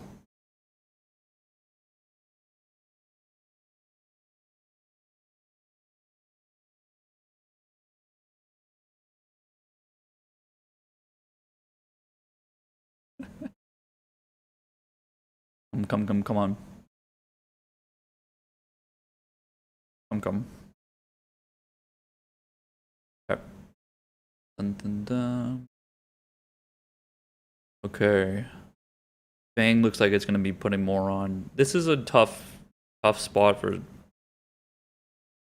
So, to put into perspective, this is a long-term trade, right? So, we've been trading on a long-term schedule and taking advantage of dips for short-term trades.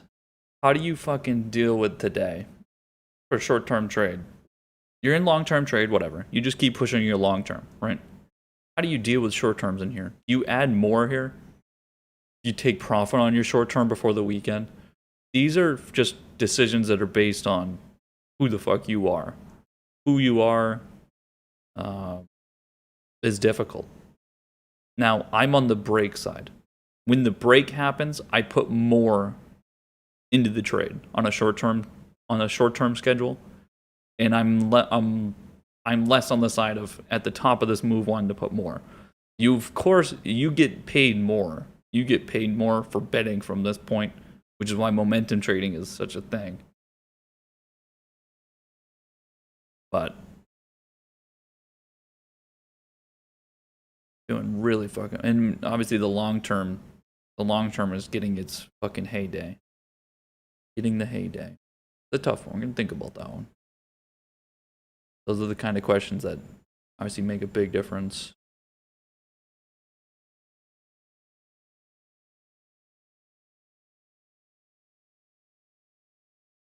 Chevron is at that trend line. Keep screwing around with it.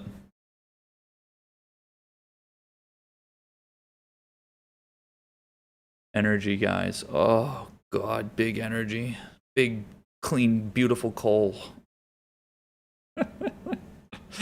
Trump's probably having a fucking meltdown since the election. Absolute nightmare since he lost the election. To see big, beautiful black coal doing so well. Oil. Not coal. Coal is dead, but oil. Not my market, exactly. Stop the market. Stop the vote. Stop the market. All the Trumpers they're only looking at tech, aren't they?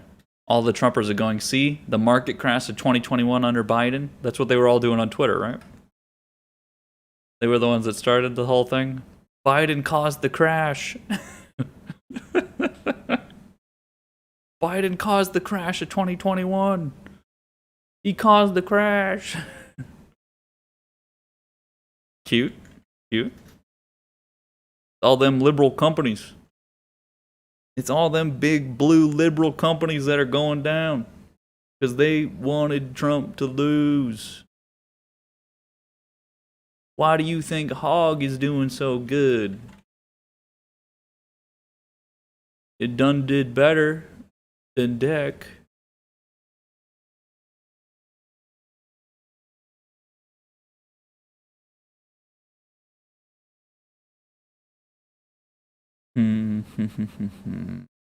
Alright, let's take a look at some macros. Dollar. Holding this spot, we're still looking for direction though. You need trend. This fucking obviously happened from here. We talked about the moves within here. Where's volatility? Same spot. Could we climb the? So again, it's going to move. It's just going to move opposite to whatever the SPY does. S&P. We have a melt up lunch. This is going to come down. If this comes down, it's going to trigger more and more buying. So.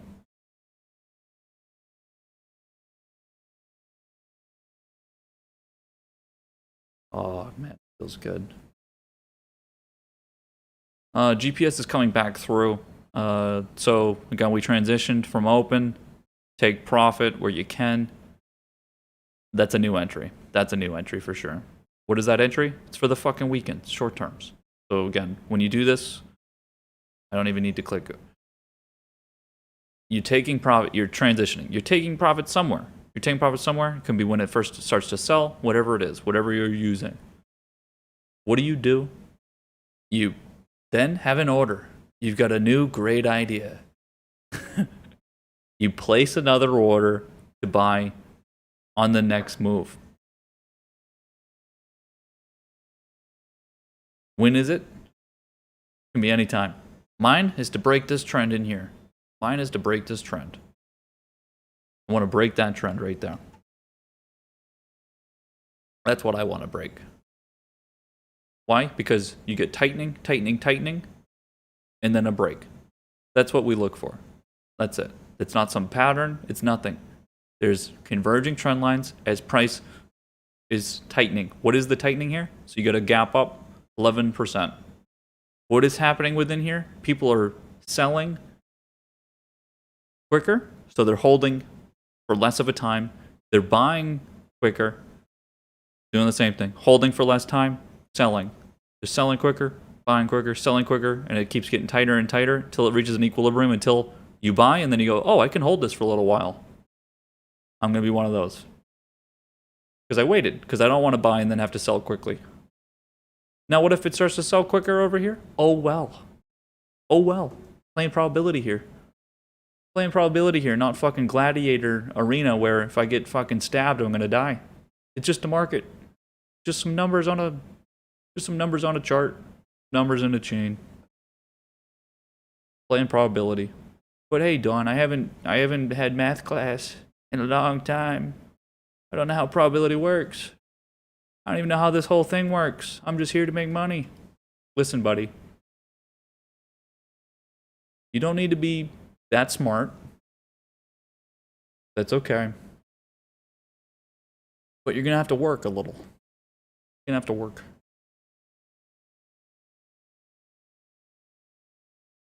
All right. I'm going to call LSU out for this ridiculousness. Because, again, it should be a lesson for everybody. LSU, a couple minutes ago, said, I shouldn't have bought it open today. Ecto asked him, what did you buy? He bought AAL, DraftKings, and Ford. Those are great trades that we want to be a part of, right? Great. What was the reason for why he bought it open? Because I was looking, and so here's quote, it was looking relatively strong coming into today. I was going to be busy from 8:30 to 9:30. It wasn't going to be able to trade. So he placed his orders before the market opened because he wasn't going to be there to watch it from the fucking open. That's just stupid. That's just stupid. So you lose money, you deserve to lose money there. I'm sorry. You deserve to lose money there. You're going to place orders before the market's open because you're going to be too busy to watch the market, then you can't trade today. You don't get to trade. That's like saying you're going to do something, but you're not going to be there, right? Oh, well, yeah, I'll do that, but you're not even in the same fucking country.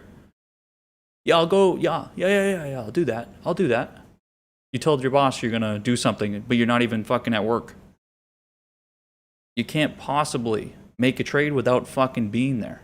That's just crazy. That's just absolutely insane. Just stupidity. Absolutely insane. Just all you had to do was not trade. Losing money for no reason. All you have to do is wait for a pullback. Let's take a look at AAL, DraftKings, and Ford now. Could have bought 8.5% lower. Got a nice discount. Like the rest of people. You don't have time, don't fucking trade. You don't get to do what the rest of us do by putting in hours with less hours. It requires time. If you don't have time, it's going to be very difficult. It's going to be very difficult. And those people, I'm not saying LSU does. You obviously had to go to work or whatever. Those people that think they can put less time in and do just as well as others learn very quickly and learn the hard way that no, the ones that put more effort and time in and have the time are going to do better every single time. Things happen in the matter of seconds, matter of minutes. The difference between me buying a minute before maybe one of you buy would be a very big fucking percent. Same with on the loss side, right? That moment that you were picking your nose, taking a dump, and you're not there to trade, you're going to lose something. You guys lose something for not looking at every chart. You lose something for not watching the market every moment. You're losing something. It's not that, oh, just break even. No, you're losing something by not seeing everything. Absolutely. The more you see, the more chances you have, the more money you're going to make, the more successful you will be. And again, the quicker you will learn. Those of you that are spending, you sit here in the pit every single day. You're spending all that time every single day. And then at night, you're looking at charts every night. You're preparing in the morning. You know where your levels are and you're ready. You're prepared. You're the ones that are going to be successful, where others are trying to force things to happen because they think they can make it work. It's just the hours are not even close. The time is just not even fucking close. It's going to take years and years and years to build up enough hours at that rate, right?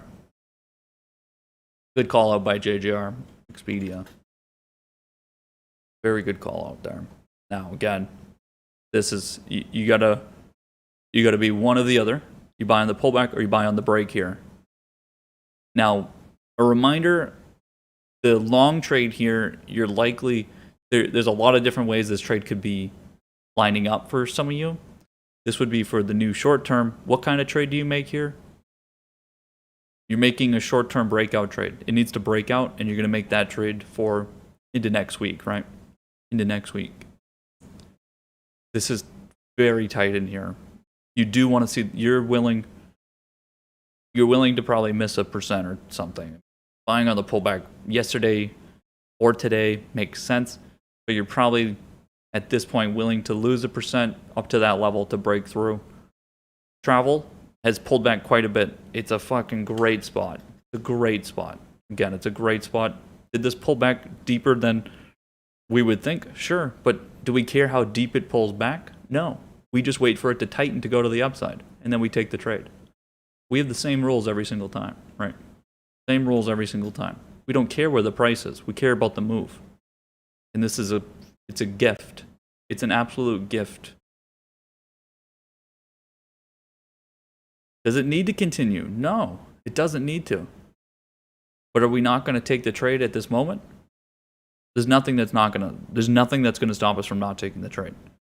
Now, next week, if on Monday it stops going, then yeah, we'll be waiting. We won't buy the next pullback if Monday sells. No, we won't. But right now, these charts are too bullish. They're trending too well for us not to buy on a fucking pullback. There's just nothing you can... There's no one here who's going to stop me from making money on this chart. No one here. There's nothing you can do other than hit the button. Sorry. Is there anything that you guys could have... No, nothing.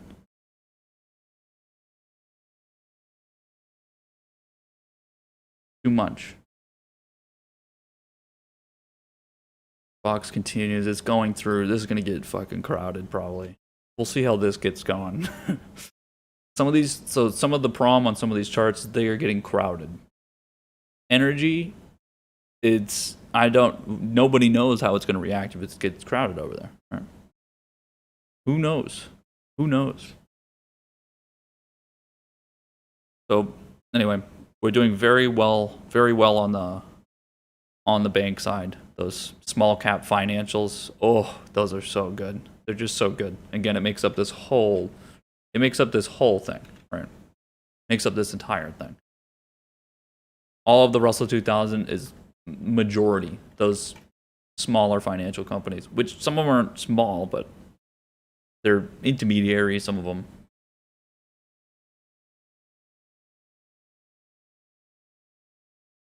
terms of oil, I think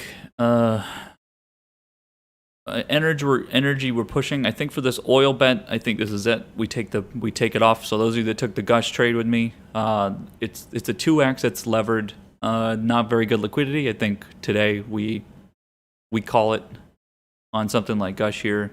It's coming into lunch here. Nothing has really been traded so far today. I think we're going to take that. Again, this is fucking plenty. I'm fine with that. Energy we keep pushing, but oil specifically. I'm not talking big oil companies. I'm talking about this fucking bet here, by the way. This was a short-term bet that the OPEC meeting was not going to lead to selling. That was that bet. So I'm not talking about energy, big oil companies like Chevron, XOM, nothing like that. Again, this PRPL thing down here.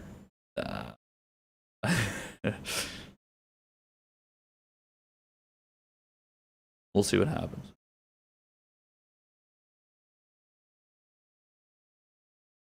There. Let's check in with our WBA. How are we doing? Let's take a look. We haven't really moved. We're right back to where we were. We'll see how this goes during lunch. Obviously, nothing has really happened yet.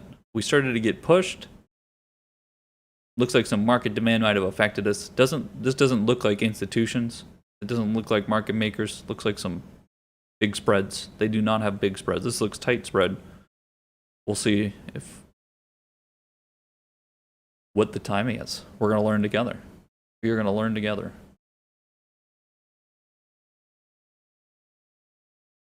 I don't think, again, there's the problem with the entire gamma squeeze idea and how market makers work. Market makers know their math.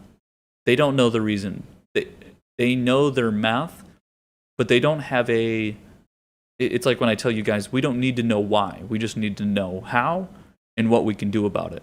We don't need some fucking religion behind the reason why things happen, right? Now, we're still trying to figure out the why part on some of this gamma squeeze thing, and the problem is that there's only a few people that actually know how that shit works. Why? Because most people don't fucking stay up at night researching complex derivatives like I like to. So I would have to think I'm a bit of an authority on some of the things which I like to brag about. And I talk about there's 2 European professors that are the only ones that have published a journal as well. So yeah, if someone's going to figure it out, then it's probably going to be one of the people that actually looks at the math. The only way we're going to fucking figure it out. Now, obviously, we know how things work. We know how squeezes work. But we don't really know the full exposure, how things get started, what it takes to cause it. What can we do to fucking make it happen? So right now we're doing research. Buying a bunch of fucking calls and seeing what we can do. See what triggers the fucking algos. That's it. That's the whole research. You lose money? Who gives a shit? Fucking gonna learn though. That's for sure. Because you get to figure that out, well then guess what? Now you get to start to apply some of that. You get to apply some of what you learned there, and even if you don't get to, and it's like out of reach, I'm way too small of an account. Way too small of an account, and there's no way I'm gonna make anything close to what I did last year. So it's not, I know my place, but it's fascinating. Fucking fascinating.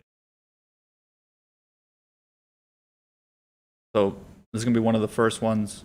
I've got it all set up so that we can pull data from it. We can look at it sometime. We'll see what exposures are like. You'll see what exposure, and you can see, so I think we make up most of the volume from what I've seen so far. Those of you that have also seen that chain, I think we make up most of the volume so far today, I would say, based on the timing. Based on timing,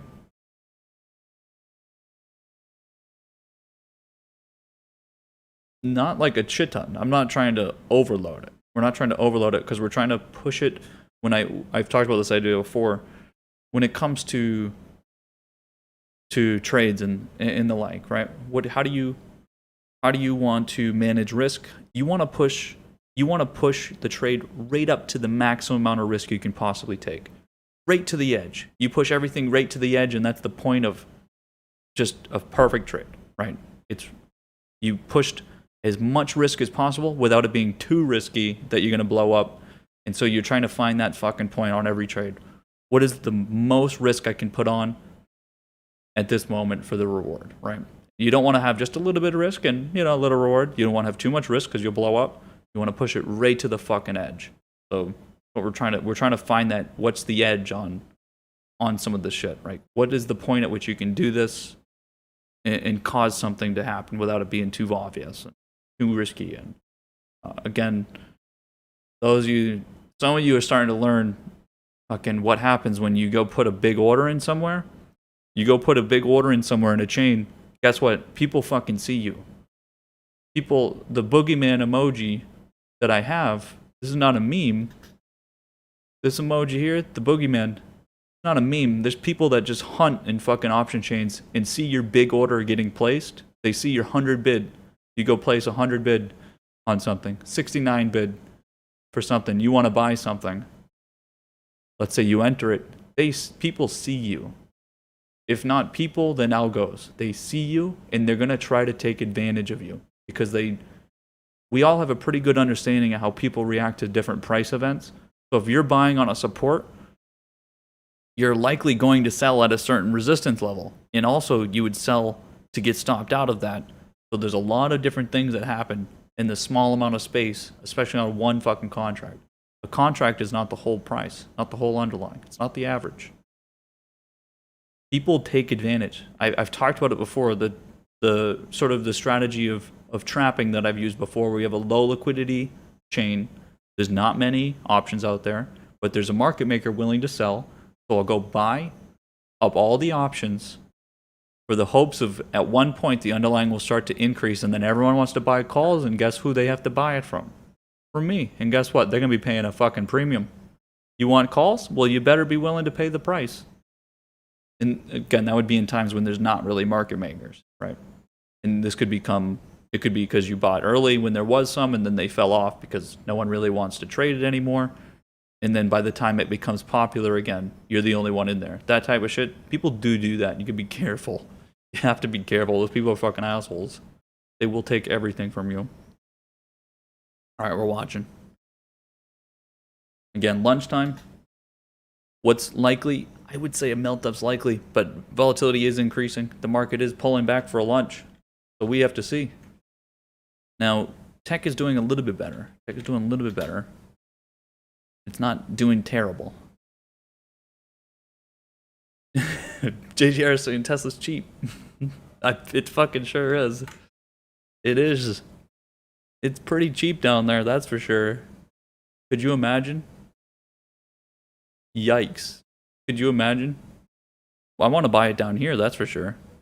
I want to buck and buy it down there. Some of you are still like... by the way, I did try to buy it over here. And we get stopped out immediately. But we did short it through here. And you could have absolutely shorted it again. Why did I not short it through here? Because there's going to be some fucking problems on that side because it's way too crowded. The short side is just fucking crowded. And I'm not willing to pay that price. And just like on the other side, people are fucking buying on the whole way down. The reason why the candles look like this is because people are fucking buying. They're fucking buying the whole thing. So, again, ARK, Kathy underestimating what's happening right now. Fucking flowed, outflow, right? This whole thing was supply and demand. You want to talk about a crash? We're short ARK. We are short ARK. Go look at the fucking chart. We're short ARK.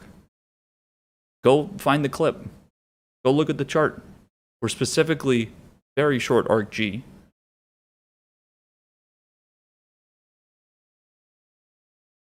We are short Kathy. And I told you Do you guys remember when I told you about her comment? Do you remember that comment I told you about? I fucking told you there was going to be an issue with that comment. It's not that it's a one-to-one. That's the cause selling. But I do guarantee you there's some people that saw that comment and realized that there's some... She's not going, yeah, pullbacks keep us humble. That pullbacks keep us humble part, as soon as that was fucking said, the first thing I thought about was that what they're doing over there is it's just like the other funds that are investing in good causes, right? All of the ESGs, all these things, right? And you're starting to realize that the picking that they're doing in this fucking thing it's not very good. This whole fucking chart, and we already knew that the whole reason why this was going up was flows. And I've told you again and again, that the entire market is being driven by inflow right now, right? Just like the Fed with 120 billion a month, it's causing a trend. Over here, there's a reason. And yeah, that comment does not help. Does not help because now it's not even just the comment and what it means technically, but now it just does look fucking bad. Because you see what they post every day that they're selling shit. Where's the Tesla selling? They're not. It's just fucking it's just outflow, and it's gonna fucking cause problems for them. It's just dumb. It's just bad. And we short bad.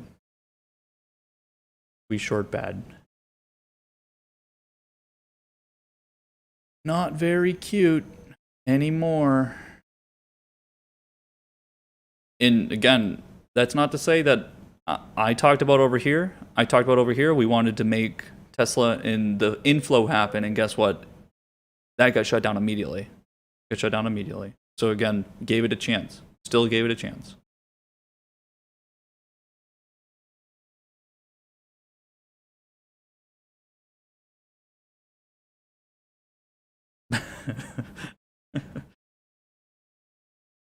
Cute. Brian with a cute comment. Went to dinner with my girlfriend yesterday. I think he's talking about his like waifus or whatever, but like virtually. And shared the market is slowing down in tech, so I'm just being less frisky. Her response was a quote, "Why don't you just put all in Tesla?"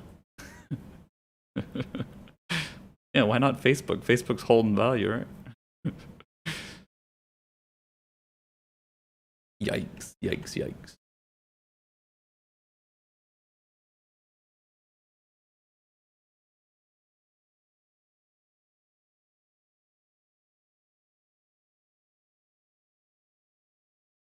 Some of you are still... Guys, come on now. Now, I know the chart's not on here anymore. Come on now.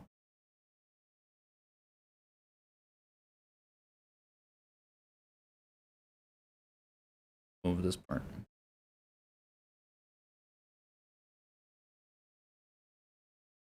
Let's see if you can figure it out, right? I already posted this on the fucking thing, but see if you can figure it out. What's this price movement here? What's this price movement? The broadening. What's a broadening? What's a broadening pattern? Oh, right, that thing. Right, that thing. Oh, right, that thing. That's what that thing is. The megaphone thing. Oh, right, the broadening. Oh, right. That's what that thing is. Right. This is the chart I had posted. I don't know where the fucking lines are, but can we head to save some space? There you guys go. Good job. You're doing it. There it is. What did I say? 108, 113.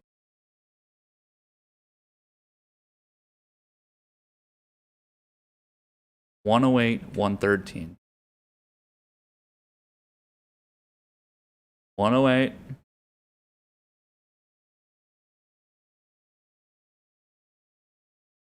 108.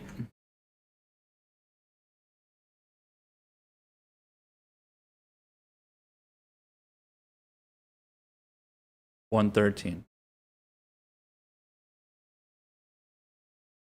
There it is.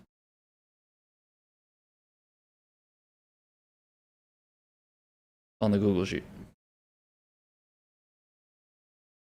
There it is. There you go. That was the chart. And we had ArcG as well. For those of you that are wondering what the fuck I'm talking about, this is what we had. What happens in a megaphone pattern when we talk about this? So megaphone top, right? What happens within this time, that broadening? And I talk about it, we talk about it when we watch price intraday as well, right? The broadening and tightening, what it means.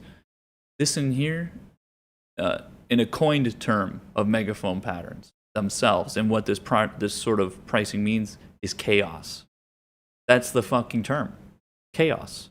That's the actual term that's used to actually sort of explain the price in here, chaos. You guys, I have the write-ups in the education section. You can read those. Each one of the patterns on the GIFs, there's a PDF and you can read about it. I put that in there because that's the fucking term, is chaos. It's broadening, it's holding and trying to believe in something, buying. The selling that happens in here, again, it's warranted, very warranted. Not only did you break out of your macro trend here, the channel, you broke down from that, but again, you broke out of your broadening here as well. You broke out of this, which you bought on before. Oh, you're not willing to buy here anymore. Now it's resistance. Yikes. Right? Yikes. But again, that's the chart we had. Megaphone top on ARC. Oops. Now we're selling over here. We're not gonna act like we don't see this here, right? So we're gonna react. We react. We react. Was this expected? No, not at the moment. Energy, still up. Still up. Banks just passed through into the negative spot. So our value is still very strong. Very strong. IWM still has to come into that low. Still has to come into the low. So the true value still has to come into the low of yesterday. We'll see if it bounces there. Individual tickers. What are we looking for? We're looking for close. Something like DKNG coming into close. Coming into close. So what do we try to do? We try to get the pullback buy, get stopped out. What do we do now? Told you, if we're not going to get a melt up lunch and this doesn't continue, now we're waiting until close. Are we not going to make trades at close because of now? No, we're going to make trades at close, boys. Why do we make it at close? Well, we make it at open, coming out of the opening pullback, for the reason that we'll have the whole day in front of us, so we can manage that trade, possibly realize some gains. What's the reason you make it at close? Because you want to put risk on over the weekend for that potential reward, and you don't get to see anything in front of you. It's fucking darkness, blinding. You don't get to see anything in front of you. All you get to see is that you're in a position and you're pushing it into the next week. When do we do that? We're going to do it at close. So again, anything that's pulling back now, you don't get to catch it now. You don't get to catch it now. You're going to need to wait. You have to wait. So some of you can take a nap. Some of you can go take a nap. Come back 3:45 or so, place your trades. That's what you want to do. That's what you're going to want to do. Why? Because we're getting a pullback lunch when we were already pulled back. We're getting a pullback lunch, which is normal. Sure. Now, again, these have not even pulled into the low of yesterday, and they have support. Tech is getting a little bit of liquidity because of the volatility. And again, remember our spots. Things like energy are still up over 1% today. Still up 1% today. So again, our positions that are doing well, we continue to leave them be, even though we see the market reacting. Right? Keep that very in mind. Keep it close in mind. Things that you entered today, if you entered anything today on some of these charts, they look very good. SIBO continues. Let's take a look at X. X, you're going to get another chance over here. Now, again, you see the entry from yesterday, the benefit, some of the benefit from here. When do we take the X trade? We're going to take it whenever it fucking is given to us. Whenever it's given to us. We haven't got a pullback yet. This could be the pullback right here, and we buy from there. Will I buy here or buy here? I'll buy here first. I'll buy here first, depending on the macro look. The macro look. Here's the dollar. Not moving. It's not moving. So, again, if the money's not going anywhere, then it's going somewhere else. Or if it's not coming into the dollar, then it's going somewhere else within the market. Within the market. Yields still break even. Now that's been bouncing back and forth. If you look at the daily here, you can see it moving back and forth. So, but we're not getting any signals from the yields. So in terms of macros so far, it's equity driven because of lower volume, because of liquidity during lunch. That's what we see so far. We're going to keep it at that and keep it simple and not go to, we're not going to go to the extreme of, oh, well, there's something else. Nope. Right now, what is it? Low volume. What are we getting? Contracts that expire today. That's institution right there. That price action right there is not you and I. There are no memers in the chat in this move. That is all institution right there. You can tell by the spread. You can tell by the movement. So you can tell when we interfered. You can tell when the market interfered, right? Market interfered. So again, we continue to look for spots, and there are going to be places where we're going to buy, which it's not fully lunch yet. You are going to get melt ups in lunch. I can tell you that for sure. I would have thought we would have already continued, but I would say it's certainly still more than likely, especially on things like GE here, things that are very bullish in terms, again, a lot of our sectors are still up. Some of them are at break even. Things like GE here in this level. These are great spots here for new short terms for over the weekend. People, like I said earlier, what's going to happen? Everyone wants to wait until close to put their trade on. Some are going to start to preempt it, and as soon as that melt starts, everyone starts to pile within, right? Gotta be careful. Yes, we want to wait till further into close since we kind of did not get the first pullback entry. But again, we have to take every entry that's given to us, right? So again, if you're not buying at the lower end of your range and you're trying to wait and then you're waiting for the top end to break through, you've already missed so much, right?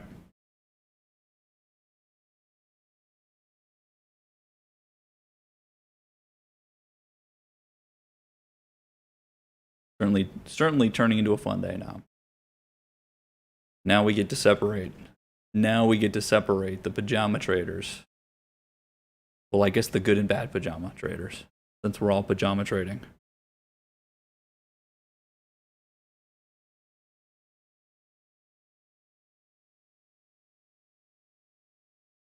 Again, our bullish individual tickers. There's a reason why we pick.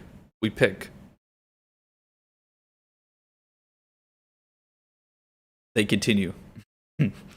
JJ says, poor Billy, Bidu, Baba. Yeah, Chinese tickers, unfortunate, right? What happened? No one wants to be in tech. Unfortunate that they did not get that value. They were getting some value vibes as China would change here. So what was going on? China's economy was getting hot, looking great. Kind of opposite to the way we're looking, our market looks at our economy, where our economy is getting too hot. In terms of China, their economy getting going was great for all their companies. What happened over here? We now started to price in all of this. Whoa, their economy's too hot. They're tech companies, so it's getting some of that vibe for sure.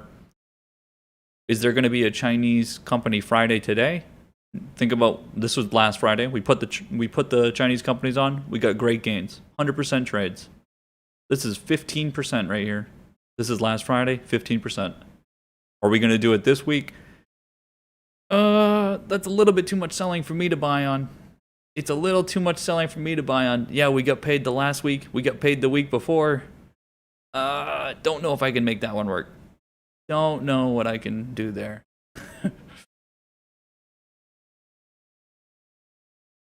Yikes. All tech. Again, short tech. Oracle. Getting something. That's for sure. Intermediary tech here. Now, does anyone remember the number that I said on Oracle? Here's a good one. And we don't have the chart in here anymore. This was back in this area. This area. Bottom triangle. Bottom triangle.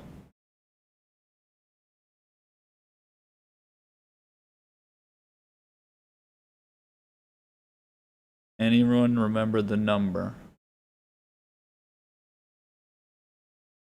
Now I'm not in this trade, so it doesn't really matter.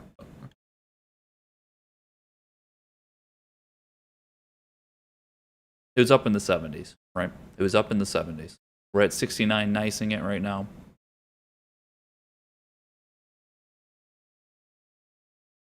Let's see what we get here, boys. Very interested. Very interested.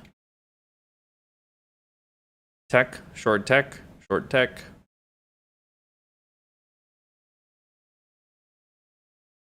Quite the fucking numbers here.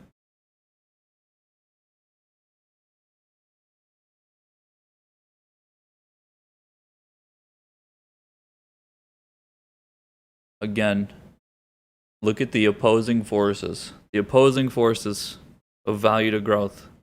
Very important to see it. Very important to see it. Brian says Amazon. Yep. Very important to see it.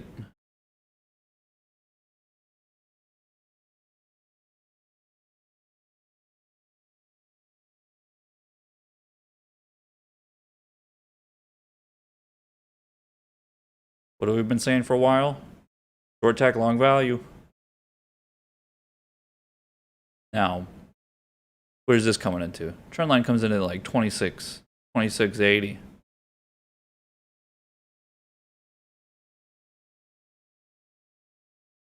We'll see if Facebook finally breaks out of this supply that apparently has the most supply out of any fucking ticker on the market in this level over here. No idea why that's not moving. I mean, maybe it's Zuck. Maybe it's Zuck fucking Willis.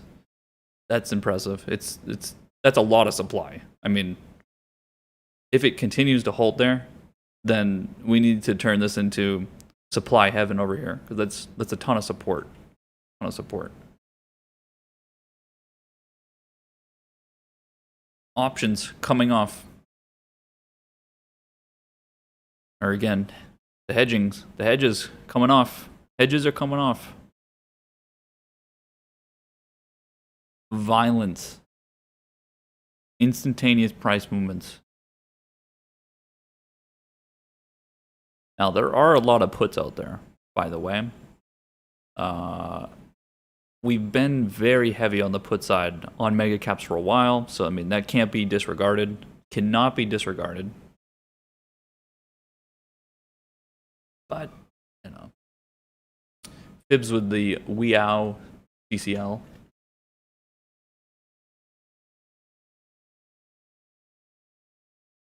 Do you think we're going to be able to buy it down here?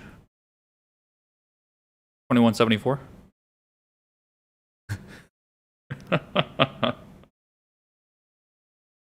Some of you didn't transition yesterday. Yikes. I mean, you could have taken profit at open today, but what level do we buy it at? We're not doing anything until we see some clarity on the price. That's a little bit further. That's a little bit further. Our support level comes in the 21s, 2174.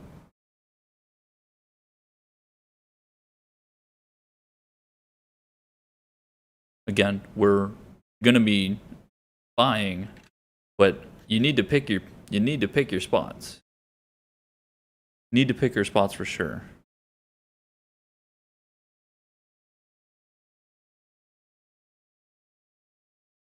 And we're getting a little bit more than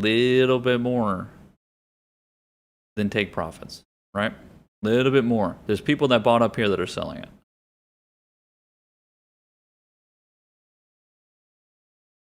A little bit more. Now let's take a look at volatility. Volatility has not fucking moved. It's still not going. which means we've got some fucking game theory going on. Somebody's looking to buy. SPY has not posted a lower low yet.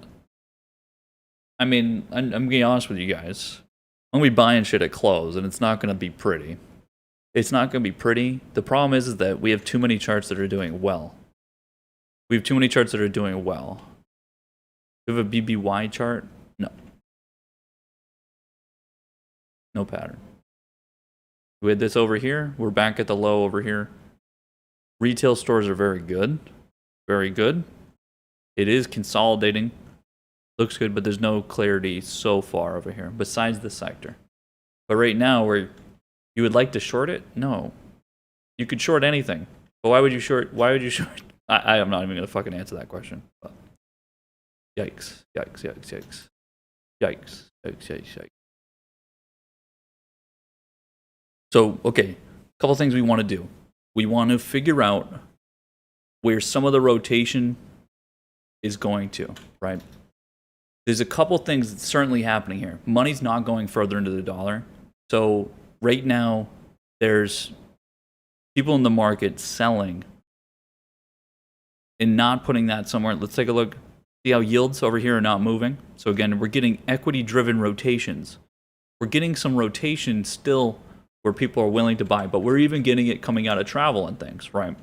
Even coming out of travel, thinking that, okay, now there's a reason why we take profit when we come into that level. Why is it getting such a reaction here? What is some of the reaction coming from? How much of it is from options? How much of it is from options and institutions is the biggest question. If we see this shit completely start to whip, then we know it's all options. If you don't get a melt up lunch and you get a fucking whipsaw, it's all options, and it means that there's no one really trading any of this, and it's market makers.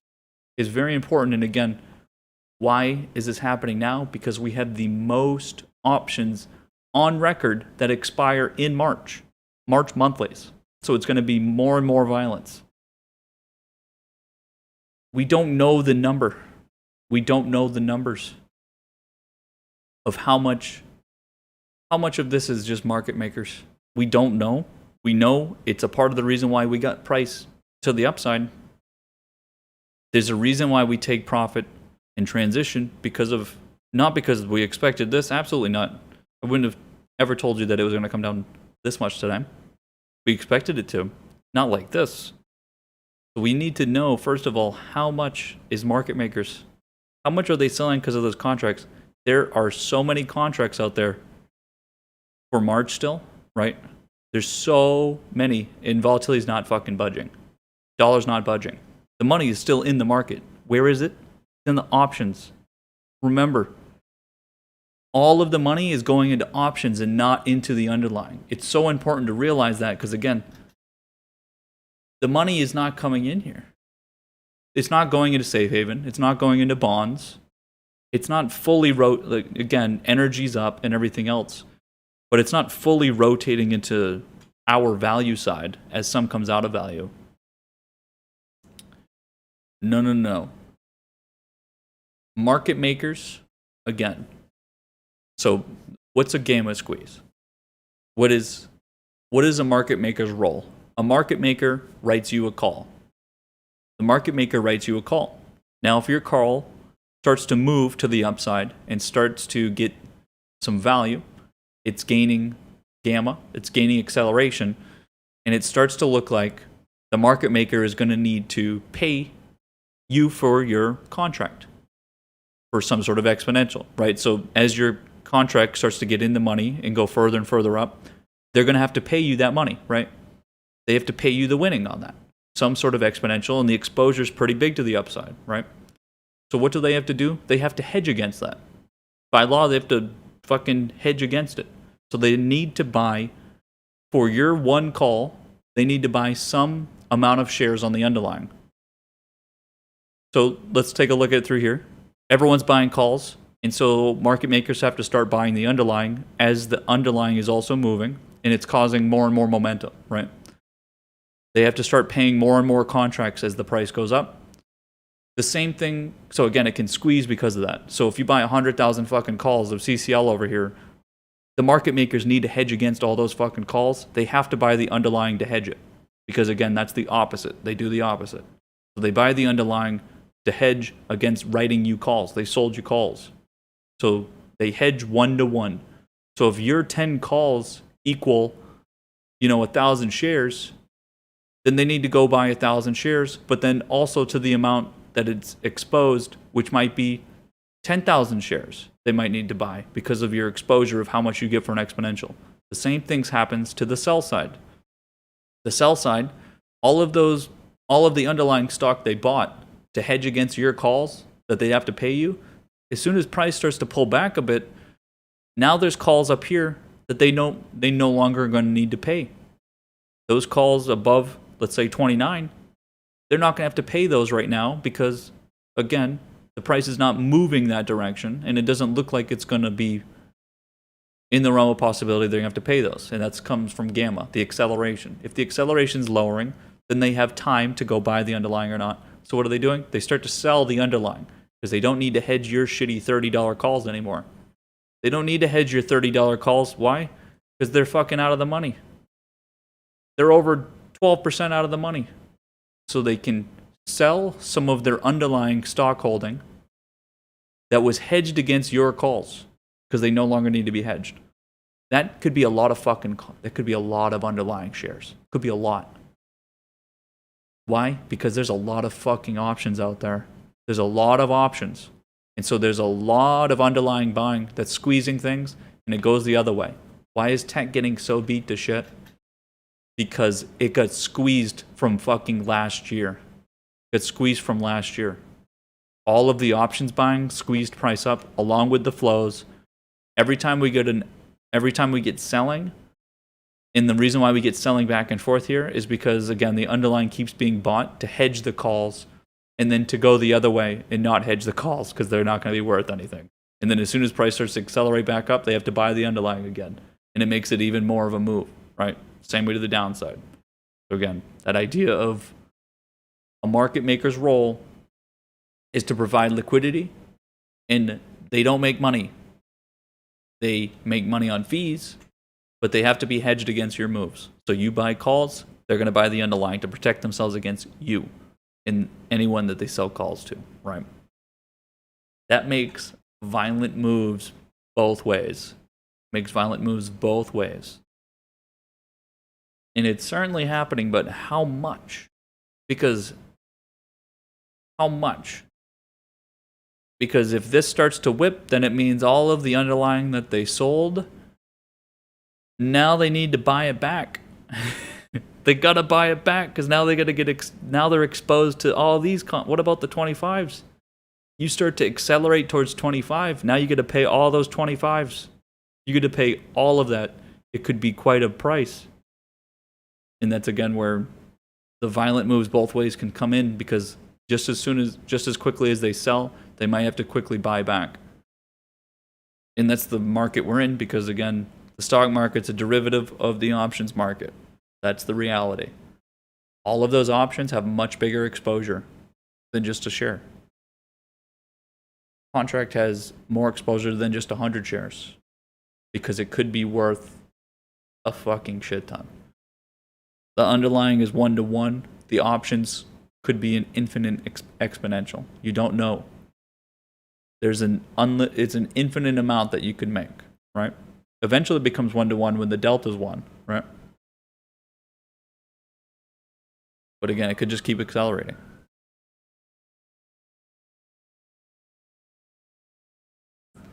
We don't have clarity on how much.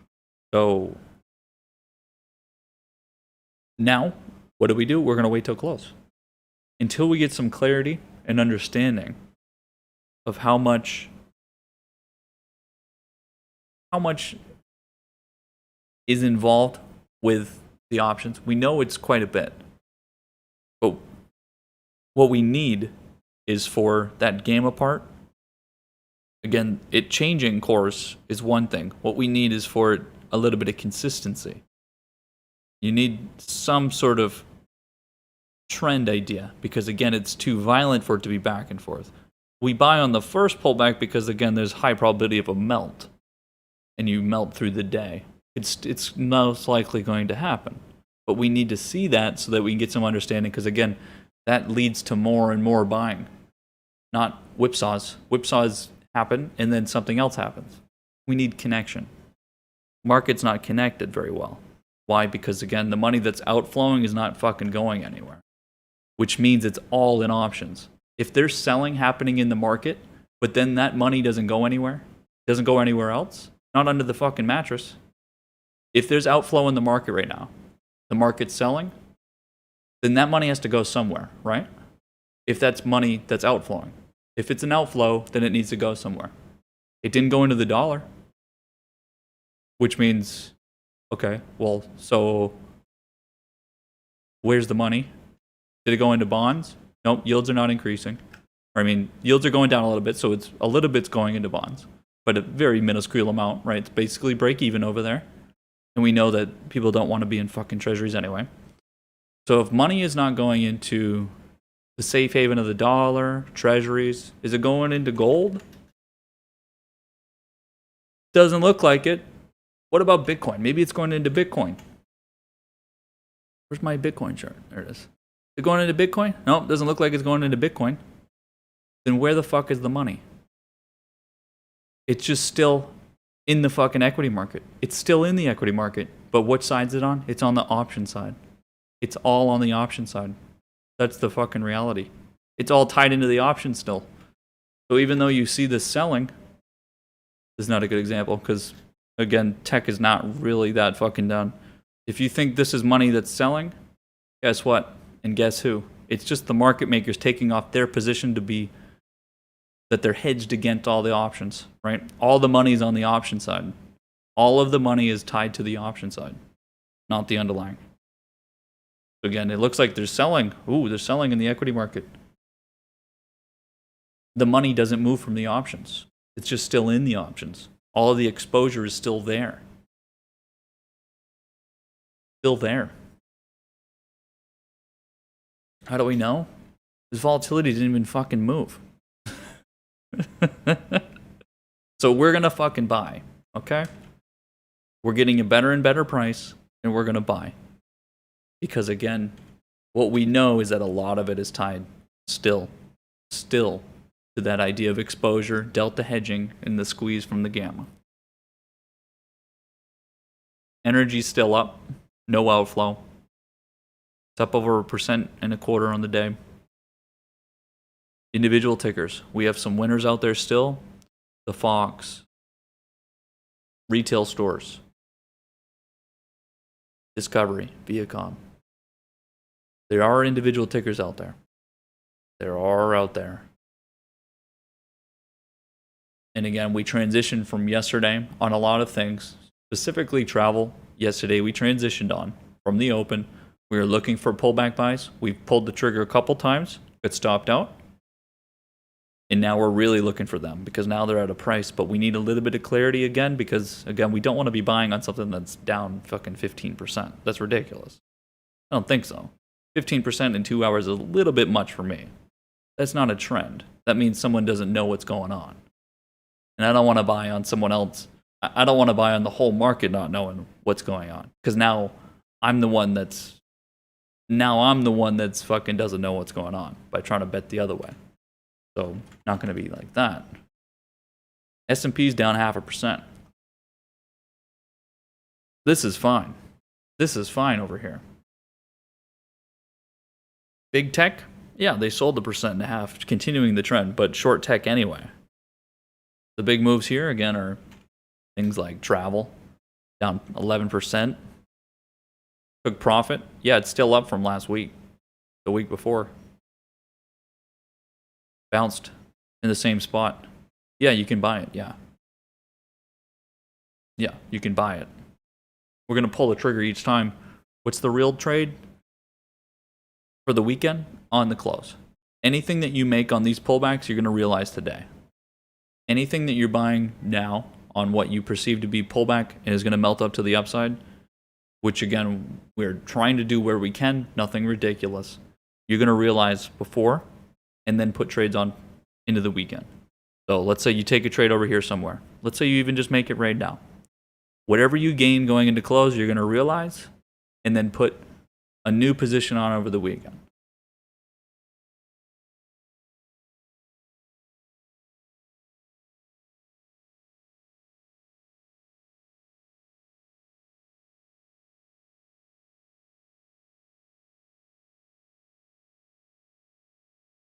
Let me go look at aerospace defense. Let's take a look. Things like GE coming into the lower range again. That buy down there, perfect.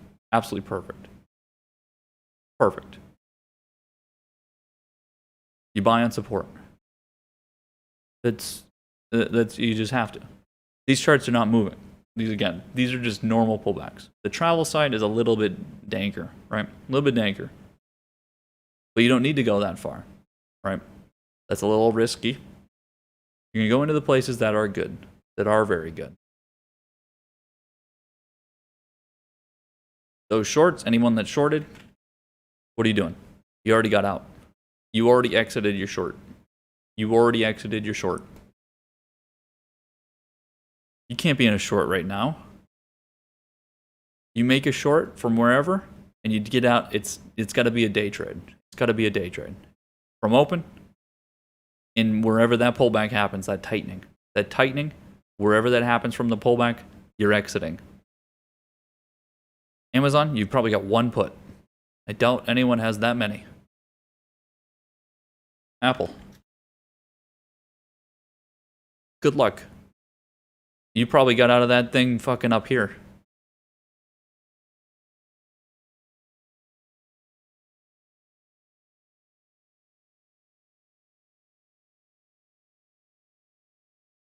We're going to have a big kahuna in here today because someone's going to buy at the very low.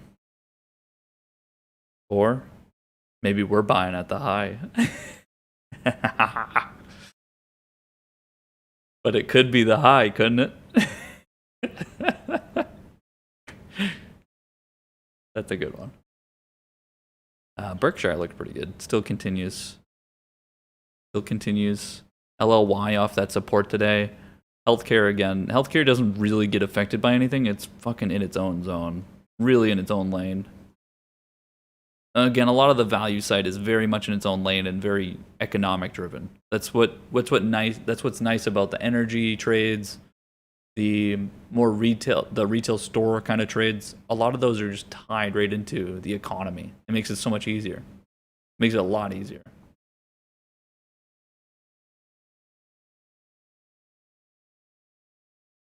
Retail stores. JJR mentioned CHX. On the level.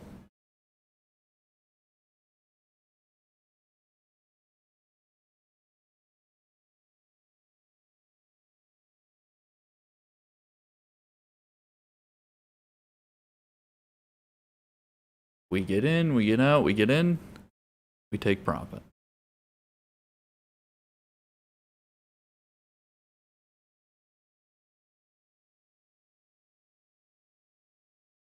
Uber and Lyft, yeah. So again, our sort of retail trades that are outside of things, which is basically due to retail.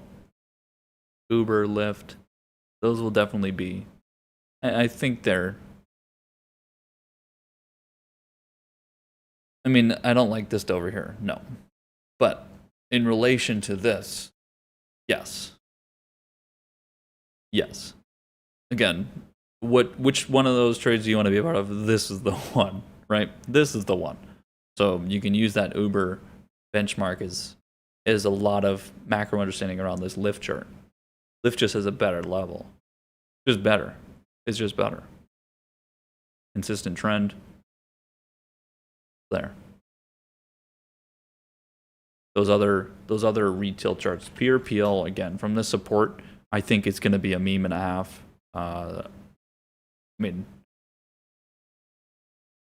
it's kind of silly. I have no clue. I don't care what the news is about this. Minus 33%. Now, a lot of times I talk about not buying on a fucking gap down and terrible. But it's reacting to levels a little too well. A little too well. Supply and demand. No, not gap fill.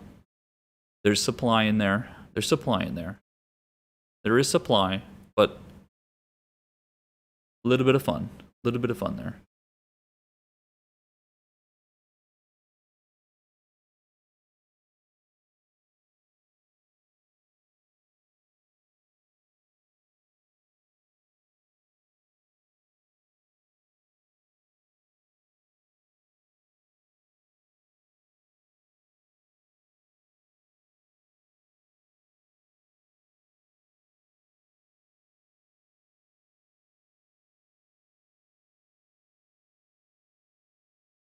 Let's see. In terms of, let me go over to like Netflix, right? Some of these short ideas, again, you have to start to remove.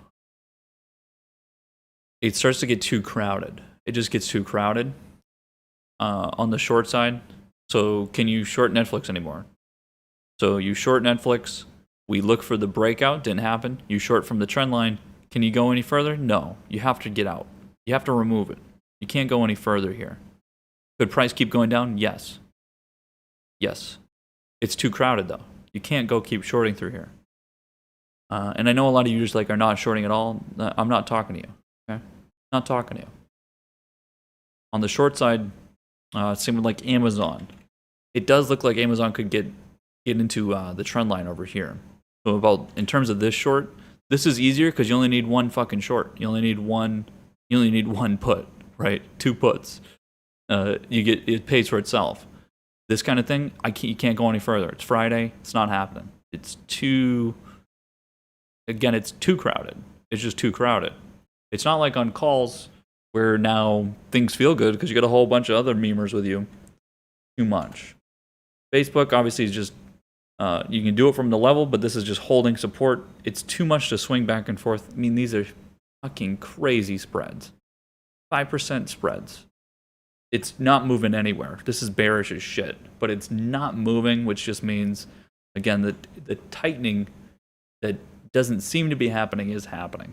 People are getting in and out of the trade quickly. That's too much price movement. Too much. What is the next level on pen? It's right here. It is right here. It is right here. You can see where it pulled back to as well. Into here, right? I'm gonna put that in there. Put that in there. You can see across here, around the 95s, mid 95 in there. That did pull into here. That is a level. It is a level in there. Now, how much does it interact with this 99 to 100 area? How much does this get squeezed? I mean, I'm fucking buying that. There's nothing you can do to stop me from not buying that right there. That's, yeah, I could come down here and get beat up. Don't think so. Don't think so. Really don't think so. There's too many long positions. There's too many long positions. And again, a lot of it comes from just even the idea of over here. I'm talking about like 200 on pen over here. Someone else is thinking that. And people are putting long positions on. It's all long buying. I don't care that this is bearish as shit. Buying on support. Buying on support. So, yeah. Buying pen, buying DraftKings. Why? Because I'm going to get 100% on Monday. I'm going to get 100% on comp. I'm going to get 100% on Monday. It's going to happen. It's too, again, it's too much. It's overreaction. It's like when now all I can think of on travel is just overreaction. That's what I mean. It's not you and I. It's market makers. They're not making money or losing money by selling and buying the underlying. They're just performing their role. It's then the traders on top of them that cause the spread to widen. Market makers, they don't need a wide spread. They can fucking fill their orders perfectly. They don't need a wide spread.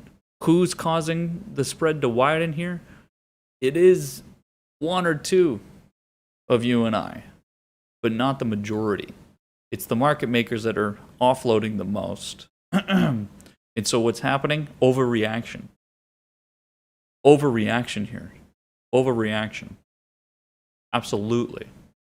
Why? Because the benchmarks that we have to this, like energy, banks, have barely fucking moved. They're positive. They're positive. The market barely has moved on an average. So again, you gotta remove some of the idea. In the moment we look for it, we get, some adrenaline, look for it. Now we can calm down and be like, okay. Overreactions. What the hell's going on over here? Where's this level? 65, 66. That got beat up, but it's very similar. Not buying that. Looking. Roku. Is something. How are we doing? Oh, yeah.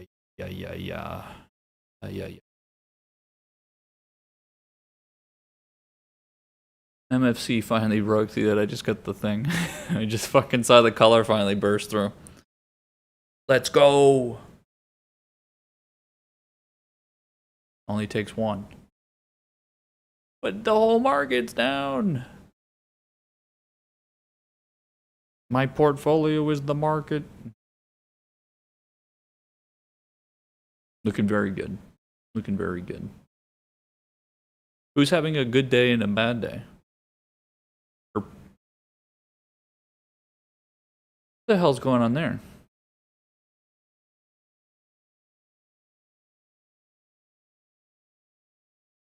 Okay, we're getting lucky all of a sudden. I never exited the MFC position, Ecto. Alright, we're getting lucky here from this. So, we take entries on level breaks.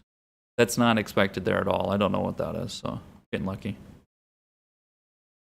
We follow our rules and get lucky sometimes.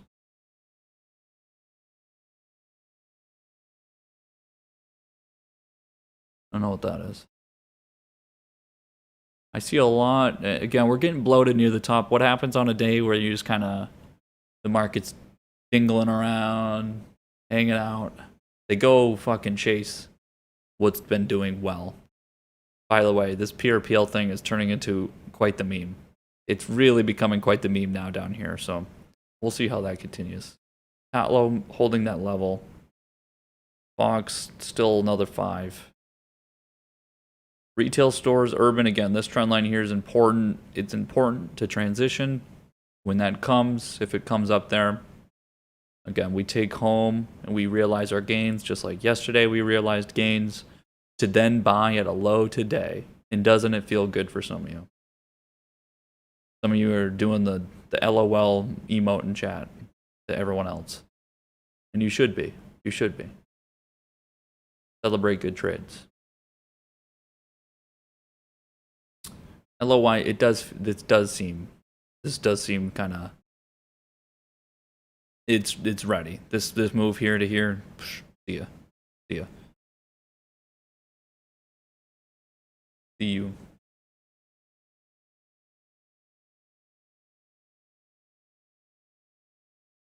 Not seeing anything. Again, it's lunchtime. It is lunch time. So lower liquidity, lower volume means wider spreads.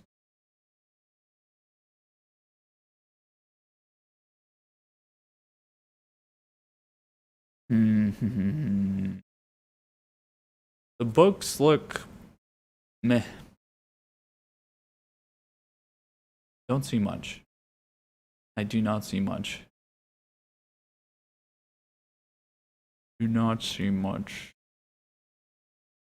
Okay. How far did you go for MFC? 19 to 21 on Marches and 20 to 22 on Aprils.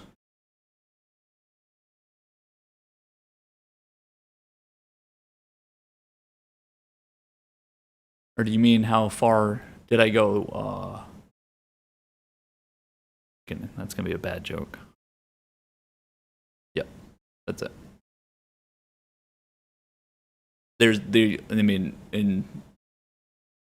There is no other options. So There are no other options. And again, there's not many of us in there. Not many of us in there. The problem with like a lot of these, right? And now this is not like low liquidity. There's a lot of fucking people in here, but again, the movement's not very much.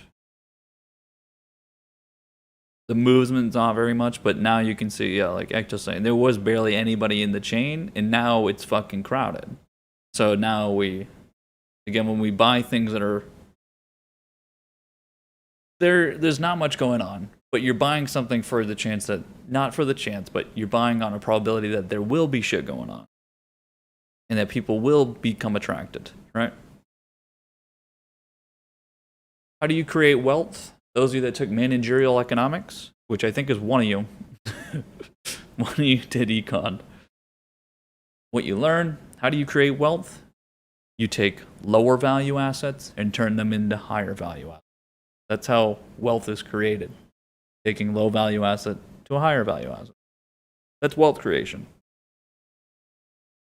I like to create wealth with my trades, not just for myself, but in general. That's how I like to think about them. If I'm buying something, I want it to be a lower value asset and turn it into a higher value asset. Now, you could say, well, Don, isn't that just buying low and selling high? Yeah. But I like to look at it through that lens. So why don't you just fucking go do something else? Okay? So I like to say it. But it is a point, it is a mindset. It is a point of view. To think about it less as buying low and selling high, because then in that could mean that, oh, well, then this is starting to come down, so you got to get the fuck out. No, a lot of the times with options, it's not as simple as the underlying going low and then going high. With options, sometimes there's just fucking nothing happening. Some of you know what it feels like to be in there, and it's just you and a market maker on the phone, calling you on the landline. You sure you want these calls? Because you're the only one. And you're just in there, and you're not getting any movement. The option chart is little fucking dojis. You guys know what I'm talking about. It looks like this. It looks like this on your option chart.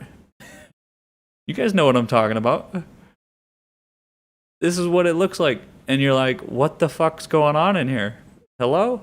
And you're all by yourself, right? It's you and a market maker. And that's what it looks like. You guys know what I'm talking about. You guys go in there, this is what all your fucking charts look like. And so what are you doing? You're not just buying low and selling high because you have no understanding of direction in there. There is no direction. What you're doing is you're taking that lower value asset and turning it into a higher value asset. And that is the creation of wealth. What that means is you need to find something that you're going to be able to turn into higher value. You're going to need to take that and make something out of it. It's just like if you're trying to make a company.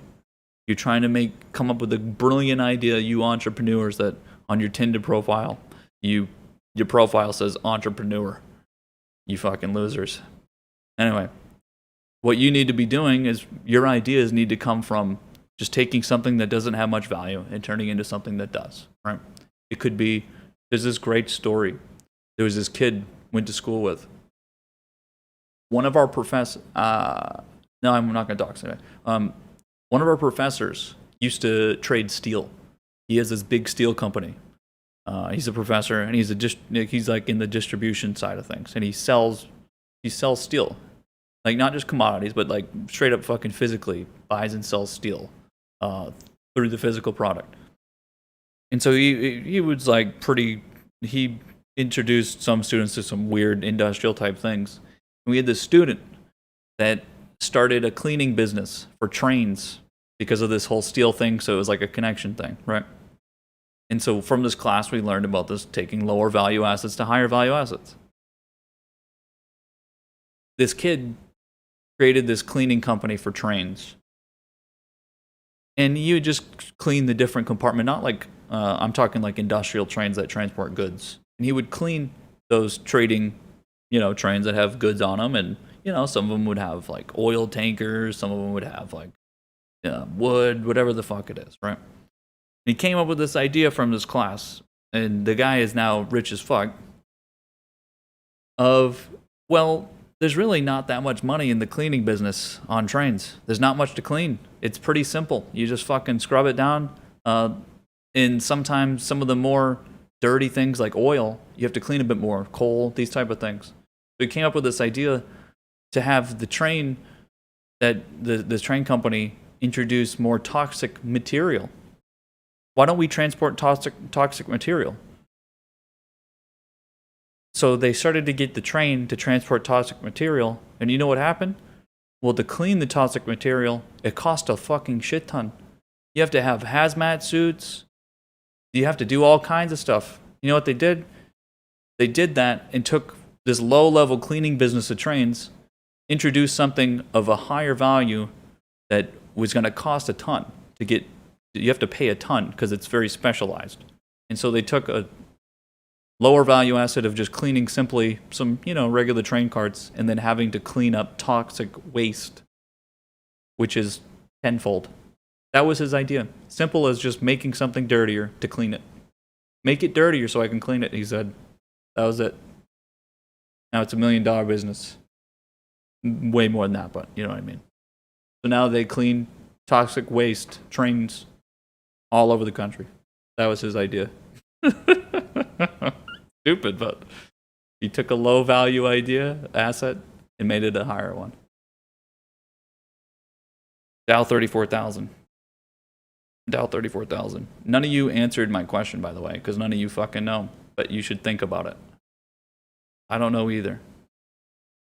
If the Dow is going to go to 34,000 by April, what is the most profitable trade we could make right now? What would offer us the highest reward? Minus like risks. Who cares about the risk?